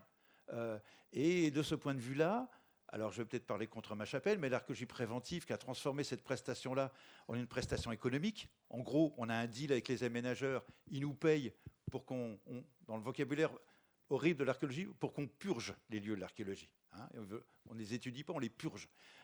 Ce deal commercial qu'on a avec les aménageurs, il est antisocial. Et ce qui fait que dans les endroits dont l'aménagement est contesté, Notre-Dame-des-Landes, Bure, hein, les archéologues interviennent sous un cordon de CRS face aux gens qui ne veulent pas. Donc, quand on est comme ça, quel genre d'archéologie on fait quand on est là, hein? Donc, je prends des exemples un petit peu extrêmes, mais cette question de l'engagement, de la responsabilité citoyenne, elle est là au cœur de la démarche archéologique. Justement parce qu'elle a à voir avec le collectif et avec la mémoire des lieux et des gens.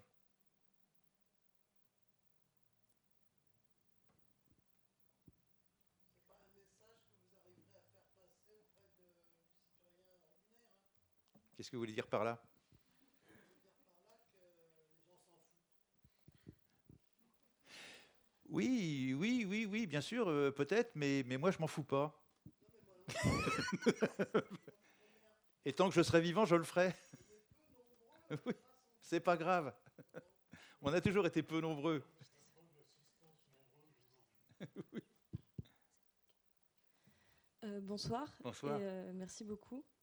Moi, j'ai une question plus d'un point de vue d'étudiant. Mm-hmm. Et il y a un moment, si je ne déforme pas vos paroles, vous disiez l'archéologue, l'anthropologue, le sociologue, on travaille tous sur la même chose. Et est-ce que vous pensez que dans l'enseignement aujourd'hui, il y a peut-être justement des choses à revoir, dans le sens où j'ai l'impression qu'il existe encore certaines barrières académiques qui peuvent s'expliquer par des méthodologies différentes entre les disciplines, ou si la solution, elle ne se trouve pas dans l'enseignement, est-ce qu'il n'y a pas des... Vous parliez de l'engagement que pourrait avoir l'archéologie actuellement dans plusieurs causes. Est-ce qu'il n'y a pas, je sais pas, une idée de comité à faire entre disciplines? Est-ce que la solution, elle est plus dans quelque chose d'interdisciplinaire, de revoir un enseignement avec différentes focales, ou est-ce que c'est plus dans le pluridisciplinaire que les chercheurs en fait s'associent, les chercheurs comme Descola? Je vais vous faire une réponse de vieux schnock. Je peux, j'ai l'âge. c'est important qu'il y ait cet enseignement académique des bases, et en particulier de l'histoire des idées, que vous sachiez d'où viennent ces concepts, comment ils sont formés, dans quel contexte ils ont été développés. Ça, c'est très important que vous ayez cette culture-là. Et c'est à partir de cette culture-là, c'est comme les peintres. Hein, les peintres, regardez, on les a forcés à faire des portraits de la Vierge et des nativités à plus en pouvoir, et c'est ça qui leur a permis d'exercer leur créativité. Et je pense que c'est à partir de ça que vous pouvez exercer, vous, votre curiosité et votre créativité, justement. Mais il faut que vous ayez cette formation je dirais, d'artisan. Hein, voilà, oui, un bout de bois, ça taille comme ça. Voilà, l'histoire, ça prend comme ça. L'archéologie de telle période, c'est comme ça. Ça s'est fait de telle manière. C'est important que vous ayez cette culture-là. Parce que je pense que, justement, enfin, je ne sais pas, encore une fois, c'est une opinion personnelle. Je pense que c'est ça qui vous permet ensuite, vous, de mesurer où vous êtes et ce que vous pouvez faire et avec qui vous pouvez travailler, justement. C'est ça qui vous permet de faire des ponts. Mais c'est à vous de le faire, c'est votre itinéraire personnel, c'est votre personnalité, c'est ce que vous voulez faire, en fait. L'horizon est immense, en réalité. Merci beaucoup.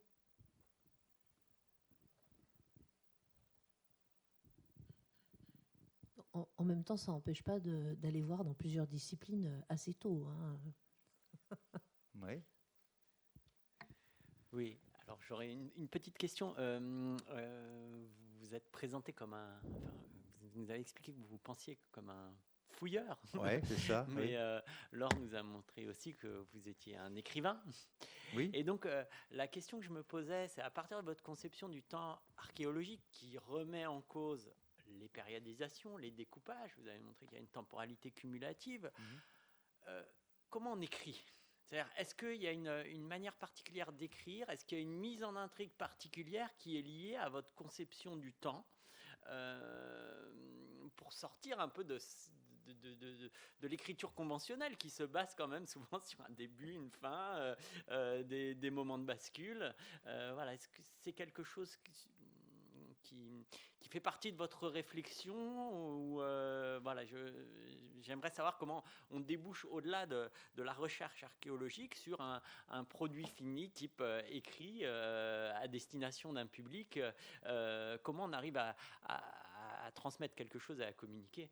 Vous voyez bien, ma question elle est aussi liée au thème évidemment de notre cycle.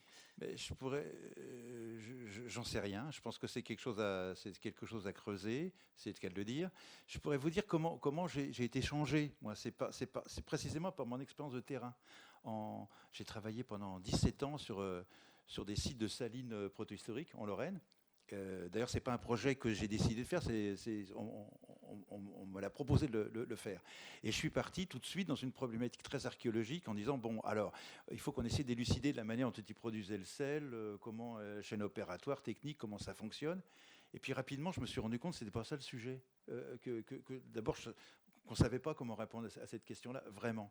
Mais que le sujet, c'était ce qui se passait dans le très long terme. Et là, on s'est rendu compte, justement, en travaillant beaucoup avec les géoarchéologues, qu'en fait, comme tous bons industriels, ils ont jeté leurs déchets dans les chenaux de la rivière, qu'ils ont fini par colmater, et ça a déclenché un phénomène de développement des marais qui atteint son maximum au XVIIe siècle. Alors on le sait parce que c'est une zone stratégique qui est très bien cartographiée, on continue à produire du sel, c'est conquis par le Royaume de France après la guerre de 30 ans, etc. Et en fait, la période maximum d'extension des marais, c'est XVIIIe siècle. Et quand vous regardez les cahiers de doléances, vous vous rendez compte que partout en dehors de la vallée, tout le monde se plaint des choses habituelles. Oui, le clergé, oui, les privilèges, oui, il y en a marre, tout coûte cher, on n'y arrive pas. Et les gens de la vallée disent, notre problème, nous, c'est le marais. Débarrassez-nous du marais, parce que personne ne vit au-delà de 60 ans, parce que les pauvres, leurs vaches ne peuvent pas brouter l'herbe, parce que le bois est réservé aux salines, et quand quelqu'un, on voit des enfants morts de froid dans leur lit, quand quelqu'un vole du bois, il envoie aux galères. Et vous voyez qu'un phénomène industriel du VIe siècle avant Jésus-Christ crée un milieu favorable à une crise sociale de la fin du XVIIIe siècle. J'ai découvert que c'était ça le sujet. en fait, de la vallée de la Seille, le vrai sujet. C'était ce composé hybride de la vallée et des gens, en fait. Et je pense que c'est cette histoire-là que j'aimerais raconter. Vous voyez ? Et alors, est-ce que vous souhaitez la raconter de manière différente d'un Fernand Braudel qui, à partir de la Méditerranée, explique qu'il y a différentes temporalités et que la plus importante, c'est celle du rapport homme-milieu? Ou est-ce qu'il faut revenir à cette approche? Est-ce qu'il faut l'envisager de manière différente? On lui a reproché parfois d'être une histoire immobile, trop structuraliste, qu'il fallait réinjecter de l'agency, comme on dit parfois. Donc, je ne sais pas si Si. Et c'est clair. Si, parce que c'est vraiment le problème auquel on est confronté, c'est que c'est une vallée, et donc ce qui se passe en amont et ce qui se passe en aval, c'est pas pareil. Vous avez des dynamiques à différentes échelles de temps, si bien qu'en fait, on a l'impression que, pour prendre une image, c'est un petit peu comme dans une machine à café, le temps percole, en fait. Il percole à travers ces différentes échelles. Et ça fait un objet qui est beaucoup plus compliqué et qui ne se raconte pas d'une manière linéaire, en fait.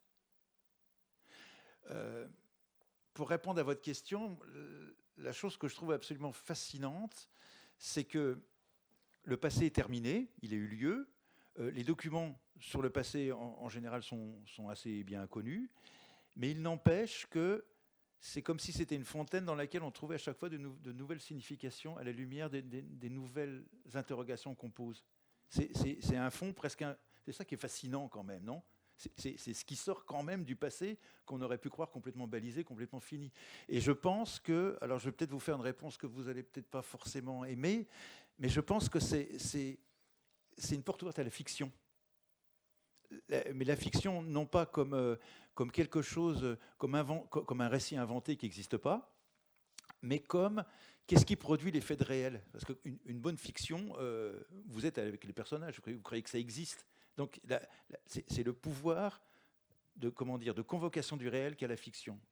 Et finalement, c'est quelque chose qu'on partage avec les historiens. C'est ça aussi que vous avez, vous. C'est un pouvoir de convocation du réel qui fait qu'on croit ce que vous racontez. Hein. et ça, je trouve que... Alors évidemment, ça ne veut pas dire on va raconter n'importe quoi, mais je pense que ça... c'est une chose à réfléchir. Je pense que ça nous permet justement de faire toucher du doigt de nouvelles réalités ou de nouvelles dynamiques qui ne seraient pas forcément, explicables ou représentables avec un récit linéaire. Je ne sais pas si je réponds à votre question. Oui, effectivement, vous balisez bien les défis qu'il peut y avoir à essayer de concilier à la fois le temps long, le refus d'une linéarité, en même temps des dynamiques qui sont indéniables. Oui, j'avais en fait une question peut-être parce que j'ai pas bien compris la notion de... Ce qui est important, c'est les changements à long terme ou les conséquences, les conséquences à long terme. Parce que, en même temps, quand j'ai réfléchi à cette, peut-être, j'ai pas compris, d'évolution à long terme, j'ai l'impression que c'est pas quelque chose de nouveau finalement. Et c'est pas, si j'ai réfléchi de manière un peu critique, je les trouve même pas peut-être souhaitables en connexion, par exemple, avec le futur.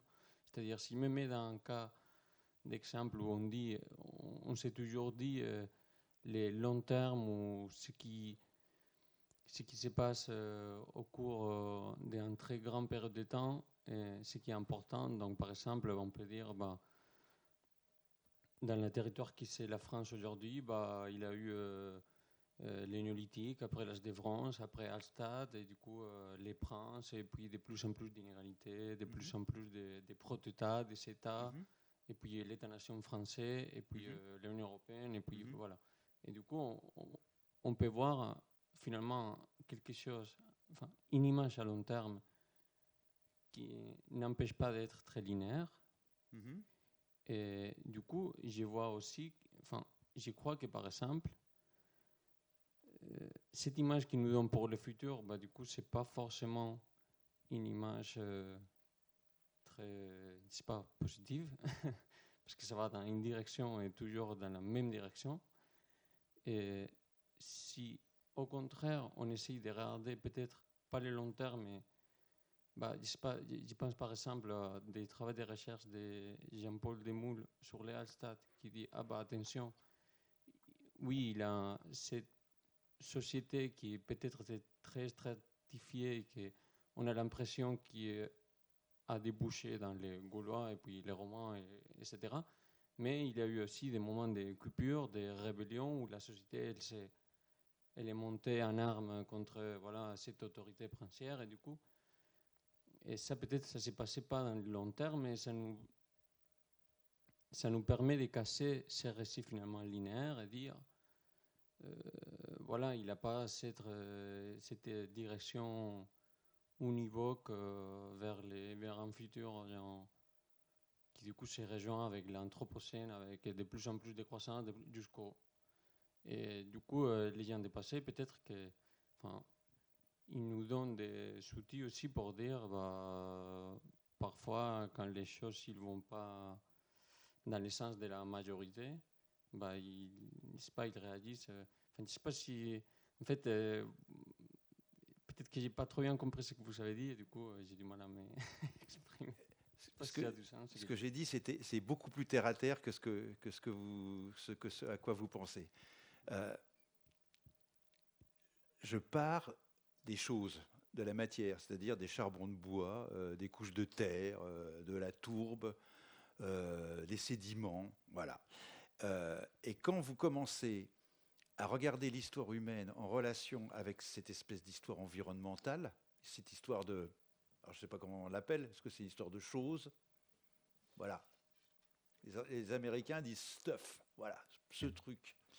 Vous vous rendez compte que ça ne marche pas comme ce que vous venez de nous expliquer. Ça ne marche même pas du tout comme ce que vous venez de nous expliquer. Et voire même, ça n'a pas du tout de rapport avec ce que vous venez de nous dire. Ouais, je pousse. Hein.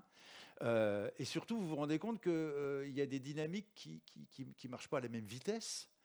Pas pareil au même endroit, qui ne produisent pas la même chose. Et donc, à ce moment-là, ça vous amène à avoir une autre position sur qu'est-ce que c'est que l'histoire humaine, en fait. Ce n'est pas uniquement l'histoire sociale, ce n'est pas uniquement l'histoire économique, ce n'est pas uniquement l'histoire politique, il y a aussi autre chose. Vous parliez tout à l'heure des territoires. Oui, il y a aussi l'histoire des territoires. Mais les territoires, ce n'est pas juste un espèce de théâtre dans lequel s'agitent les hommes et qui transforment à leur guise. C'est aussi quelque chose qui interagit avec l'occupation humaine. Il y a cette espèce des dynamiques, un collègue anglais appelle ça des dynamiques éco-humaines. Et je trouve que c'est pas mal, cette idée d'hybridité entre les deux. Donc finalement, moi, c'est ça qui m'intéresse, vous voyez. C'est une histoire de charbon de bois, c'est une histoire de couches de terre, c'est une histoire de sédiments, en fait. Et des trucs qu'il y a dans les sédiments.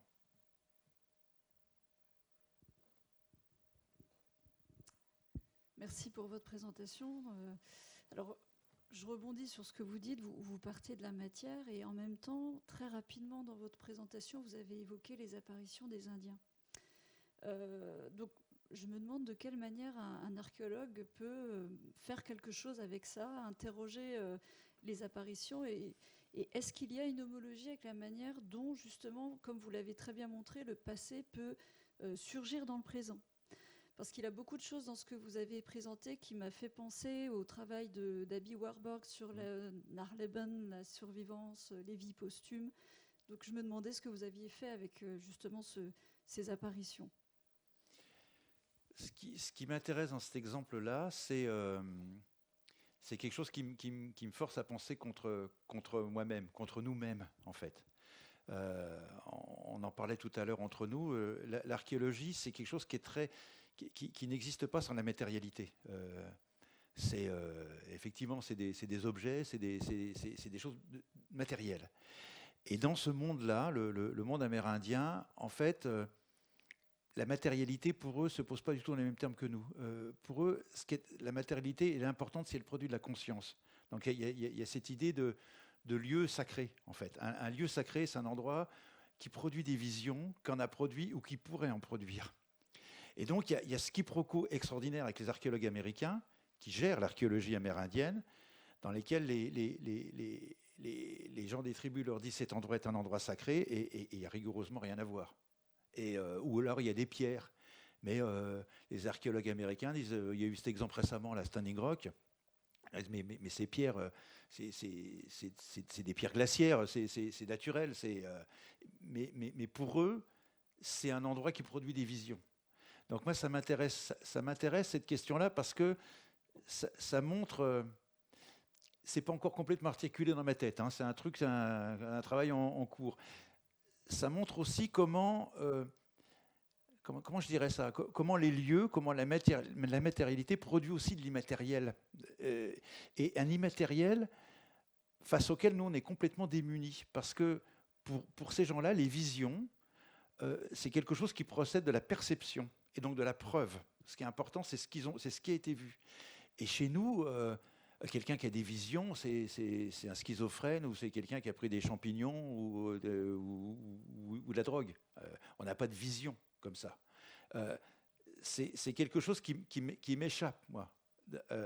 C'est quelque chose qui est la limite du pensable pour moi.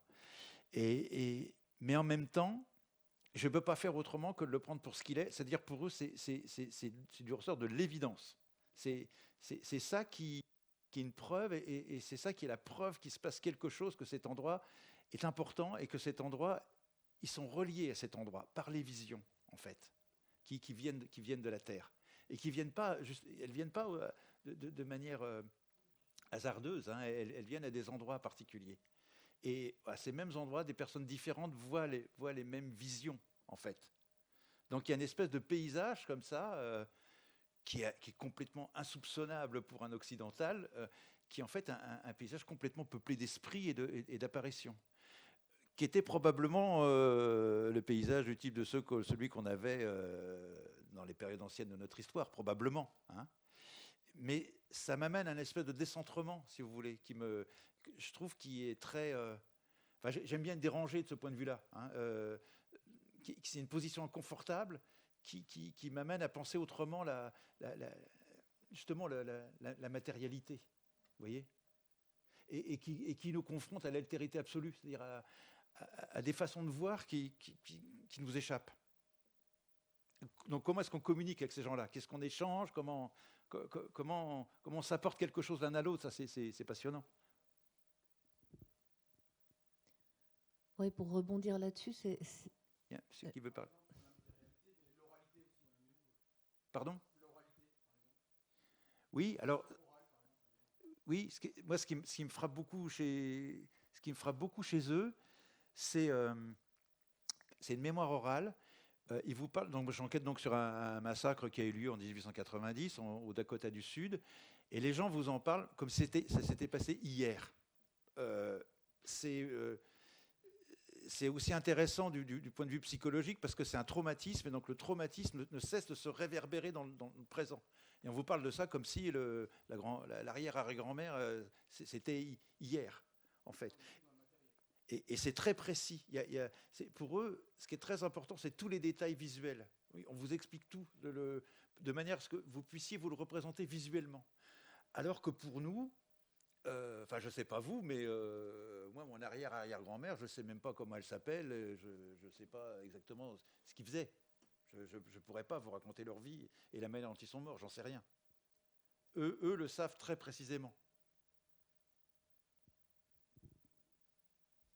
Oui, pour rebondir justement sur ces questions d'immatériel et matériel, je trouve que c'est quelque chose qu'on arrive vraiment à percevoir. Moi, j'ai bossé pas mal là, sur la question des chemins, parce que quand on travaille sur la question de peuplement et de territoire, autant on peut encore percevoir les vestiges, en fait, et donc faire une cartographie des lieux. Par contre, faire une cartographie, en fait, des voies, à part quand on commence à les construire, hein, et voilà. Et nous, on n'imagine déjà même plus qu'une voie n'est pas construite, hein, c'est-à-dire que d'une certaine manière, c'est un peu comme la question du temps chronologique, ça nous contraint dans notre manière de penser l'espace et de se déplacer dans l'espace. Mais voilà, on se rend vite compte, en fait, quand on travaille, même sur des populations nomades qui traversent des déserts, etc., que justement, il n'y a pas de trace matérielle qui permet de se déplacer. En revanche, il y a tout un ensemble en fait de choses. Alors, ça peut être des visions, ça peut être à un moment donné des rencontres avec des ancêtres à certains endroits, mais qui peuvent être à un moment donné, comment dire, on part pas du matériel pour avoir la vision, mais en revanche, on va matérialiser cet endroit, c'est-à-dire par exemple en déposant des tessons, des petits bouts de tessons à chaque fois, quoi. Ou par exemple en disant bah, cette pierre elle a ce sens-là, ou cet arbre il a ce sens-là, etc. Et il y a beaucoup de choses qui passent par des multiples sens que nous, en tant qu'hommes contemporains, on n'est plus du tout habitués à mobiliser. L'odeur, le bruit, tout un tas de choses.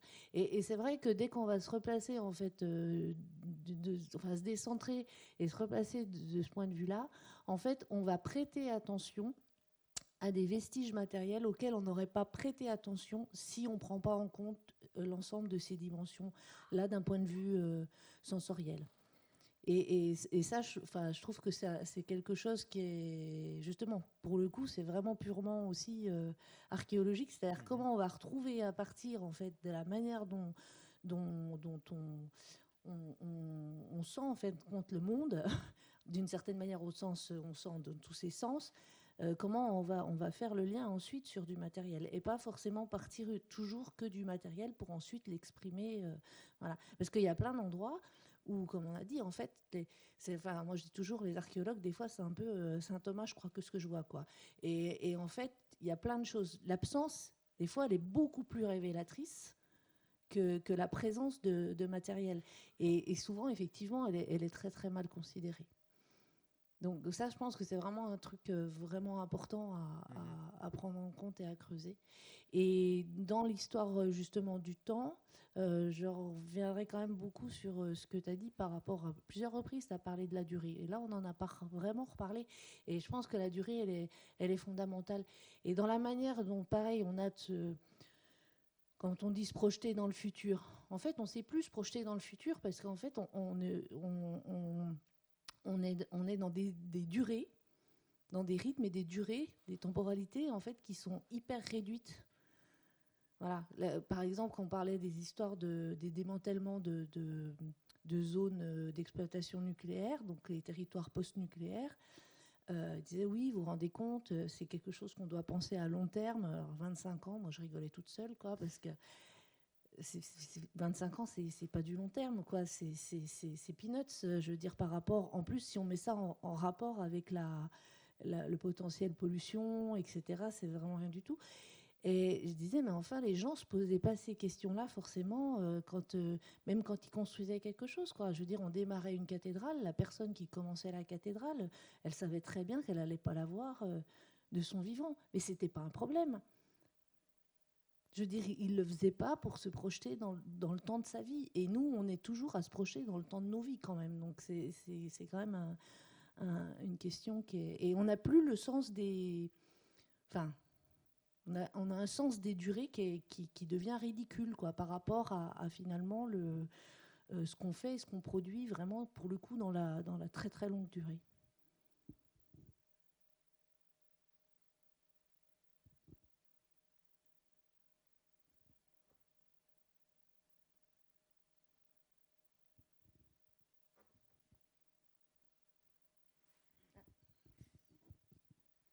J'avais une autre, rien à voir avec ce que j'ai posé tout à l'heure comme question.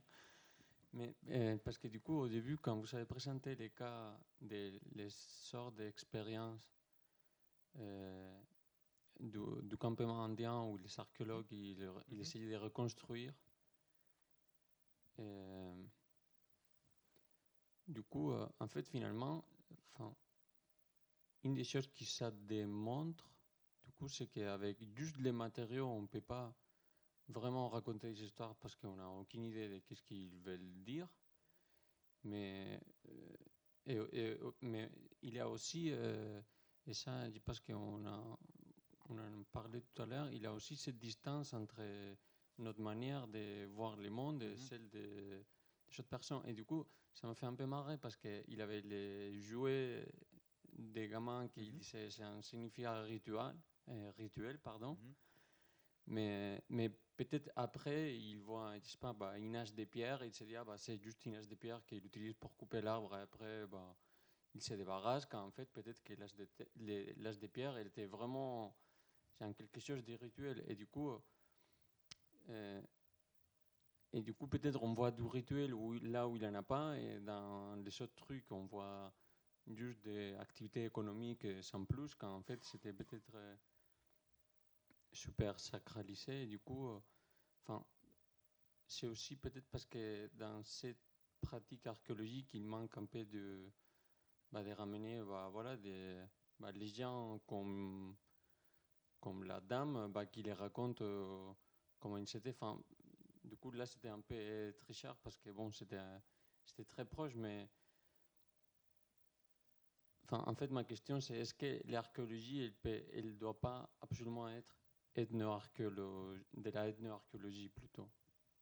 Est-ce que ce côté ethnographique, ethnoarchéologique, il nous permet un peu de nous affranchir de tous ces biais de notre manière de rationaliser, le fait que vraiment on n'a que des objets, du coup on sait pas exactement. Si vous voulez, ce qui m'intéresse là-dedans, c'est pas de démolir, mais c'est d'essayer de voir qu'est-ce que c'est les limites de notre façon de penser, jusqu'où ça peut aller. Et ce qui est très intéressant, c'est de là d'où on vient. En fait, les archéologues, nous, à l'origine, on s'appelle les antiquaires. On a un fort lien, d'ailleurs qu'on refoule beaucoup, avec l'histoire de l'art. C'est-à-dire avec l'idée que, et c'est quelque chose qui existe déjà à l'époque romaine et à l'époque des Grecs, les antiquitates, les antiquités, archéologia en grec, le savoir de ce qui est vieux. Et le savoir de ce qui est vieux, c'est le savoir des vestiges de notre propre passé. C'est-à-dire c'est fondé sur l'idée que les vestiges du passé, en regardant leur matérialité, ça vous dit quelque chose du passé lui-même. Ça, c'est après, ça va être Winkelmann qui va regarder les statues grecques et qui va dire celui-là, tiens, ça c'est style, ça c'est style ionien, ça c'est style archaïque. Donc c'est l'idée que dans les productions matérielles, il y a quelque chose de la culture. Ça, c'est une idée force chez nous. Ça nous amène à des choses un petit peu compliquées quand on étudie des sites. C'est-à-dire, on était, je vais dire un truisme, mais on n'était pas là. On n'était pas là quand un habitat protohistorique a pris feu, on n'était pas là quand un temple romain s'est effondré et a été pillé, mais on l'infère ça de ce qu'on voit. Vous voyez ? Ce qui est intéressant avec les exemples ethno-archéologiques, c'est qu'on dit alors d'accord les gars, on vous prend au mot, on le fait, faisons-le. Et puis, donnez vos conclusions à partir de ce que vous voyez. Et là on voit que il y a une limite. Et je pense que c'est intéressant de ce point de vue-là. Vous voyez, ça nous alerte sur les questions de... J'ai beaucoup insisté là-dessus, sur les questions d'intervalle d'approximation chronologique. Ça, c'est fondamental. C'est un truc qu'on a tendance à mettre sous le tapis parce que c'est un peu gênant à penser. Ça nous amène aussi à faire attention justement aux extrapolations, en fait.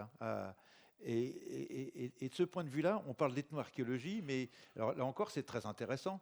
C'est de l'archéologie du présent, l'ethno-archéologie. Mais comme on s'intéresse à des populations dites, on ne dirait pas le mot, primitives, c'est de l'ethno-archéologie. Notre archéologie à nous, c'est de l'archéologie du passé contemporain. C'est quand même assez rigolo, non ? C'est la même chose, en fait. C'est regarder le présent pour essayer de comprendre comment le passé a pu marcher physiquement. Et je pense que de ce point de vue-là, c'est éclairant. Alors, ça ne solutionne pas tout, loin de là, mais je trouve que ça nous aide à penser. Ça nous aide à penser le passé. Par exemple, il y a un exemple tout à fait étonnant que vous voyez beaucoup dans l'ethnographie chez les agriculteurs qui font de la culture sur brûlis en Asie. Ils ont ce qu'ils appellent des maisons des champs. C'est-à-dire qu'il y a le village, et puis comme on exploite des parcelles de terre tournantes dans la forêt en déboisant, à un moment, la parcelle de terre est épuisée, on va sur une autre, et on exploite des parcelles qui sont assez loin du village. Donc, on a une maison des champs. Nous, dans toutes nos fouilles de l'âge du bronze, on a des maisons isolées, on dit c'est une ferme. pour nous, c'est une maison dans laquelle on habite tout le temps, parce qu'on pense à ce modèle occidental, européen. Mais c'est peut-être une maison des champs aussi, allez savoir. Vous voyez, c'est intéressant parce que ça nous montre comment fonctionne l'utilisation des choses, des lieux, dans des cultures qui ne fonctionnent pas comme la nôtre. Et je pense que c'est intéressant parce que ça nous permet de dire, bon, là, on ne va pas jusque-là. Par exemple, l'exemple que je vous ai montré là d'Étiole et Pincevent, il y a un truc, on a restitué, le modèle, c'est le modèle des tipis. Il faudrait que j'arrive à vous le remontrer. Voilà, cette image. Est-ce que je vais arriver à vous remontrer cette image-là? Ouais, vous voyez là, c'est les... Il faut que je vous le mette en... grand. Bon, je ne sais pas bien me servir de ce truc. Bref, sinon avance sur le zoom, si je fais ça, on le voit. Si je fais ça, voilà. Ouais, voilà. Donc on imagine là, des habitants en forme de tipi. C'est ce que vous voyez là à Étiole. Hein? Il y a un truc qui fait bondir tout le monde, tous les Amérindiens, c'est qu'on ne fait jamais de feu dans un tipi. Ça, on voit ça dans les films de John Ford. Hein. Le feu, on le fait devant le tipi. L'espace culinaire, c'est devant le tipi. Ici, là, on restitue des tipis avec un foyer au milieu du tipi. Bon, ça c'est pas possible, ça. Mais on le fait parce que, voilà, c'est parce qu'on n'a jamais vécu dans un tipi, on ne sait pas comment c'est.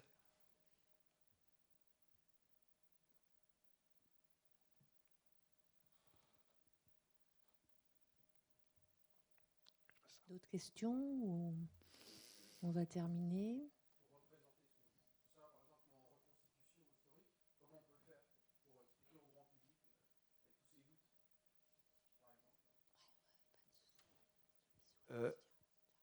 Je pense que, bon, encore une fois, c'est une opinion personnelle, vous n'êtes pas obligé de la partager.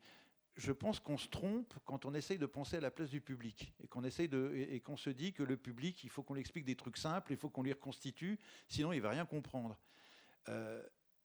Moi, j'étais toujours très stupéfait de voir que sur les fouilles que j'ai pu faire, y compris au milieu de nulle part, hein, vous faites une journée porte ouverte, vous avez des centaines de personnes qui viennent, il n'y a rien à voir, hein, il n'y a rien de reconstruit, il n'y a pas de reconstitution, mais ça les passionne de voir comment on réfléchit et comment on se débrouille avec la fouille, qu'est-ce qu'on en fait. Et je pense que ça, voilà, ça c'est une médiation plus intéressante que de leur dire on vous fait une maquette et on vous fait des tipis parce que comme ça vous pourrez vous mettre dans la tête comment c'était à l'époque des Magdaléniens, alors qu'en réalité nous-mêmes on n'en sait rien du tout. C'est plus intéressant. Enfin, encore une fois, c'est comme ça que je vois moi-même. Vous n'êtes pas obligé de partager cette vision. Je pense que c'est plus intéressant de montrer ce qu'on fait comme une pensée en marche, comme une réflexion, y compris avec ses doutes, y compris avec ces choses qu'on ne sait pas faire, plutôt que comme présenter une sorte de certitude ou qu'on essaye de viser, si vous voulez, une sorte de reconstitution auprès du public. Et je pense que les gens sont tout à fait capables de comprendre ça, et au contraire, je pense que ça les intéresse de comprendre ça. Parce qu'on ne les prend pas pour des idiots, on les fait partager nos doutes, nos interrogations, nos questions et parfois nos absences de réponse.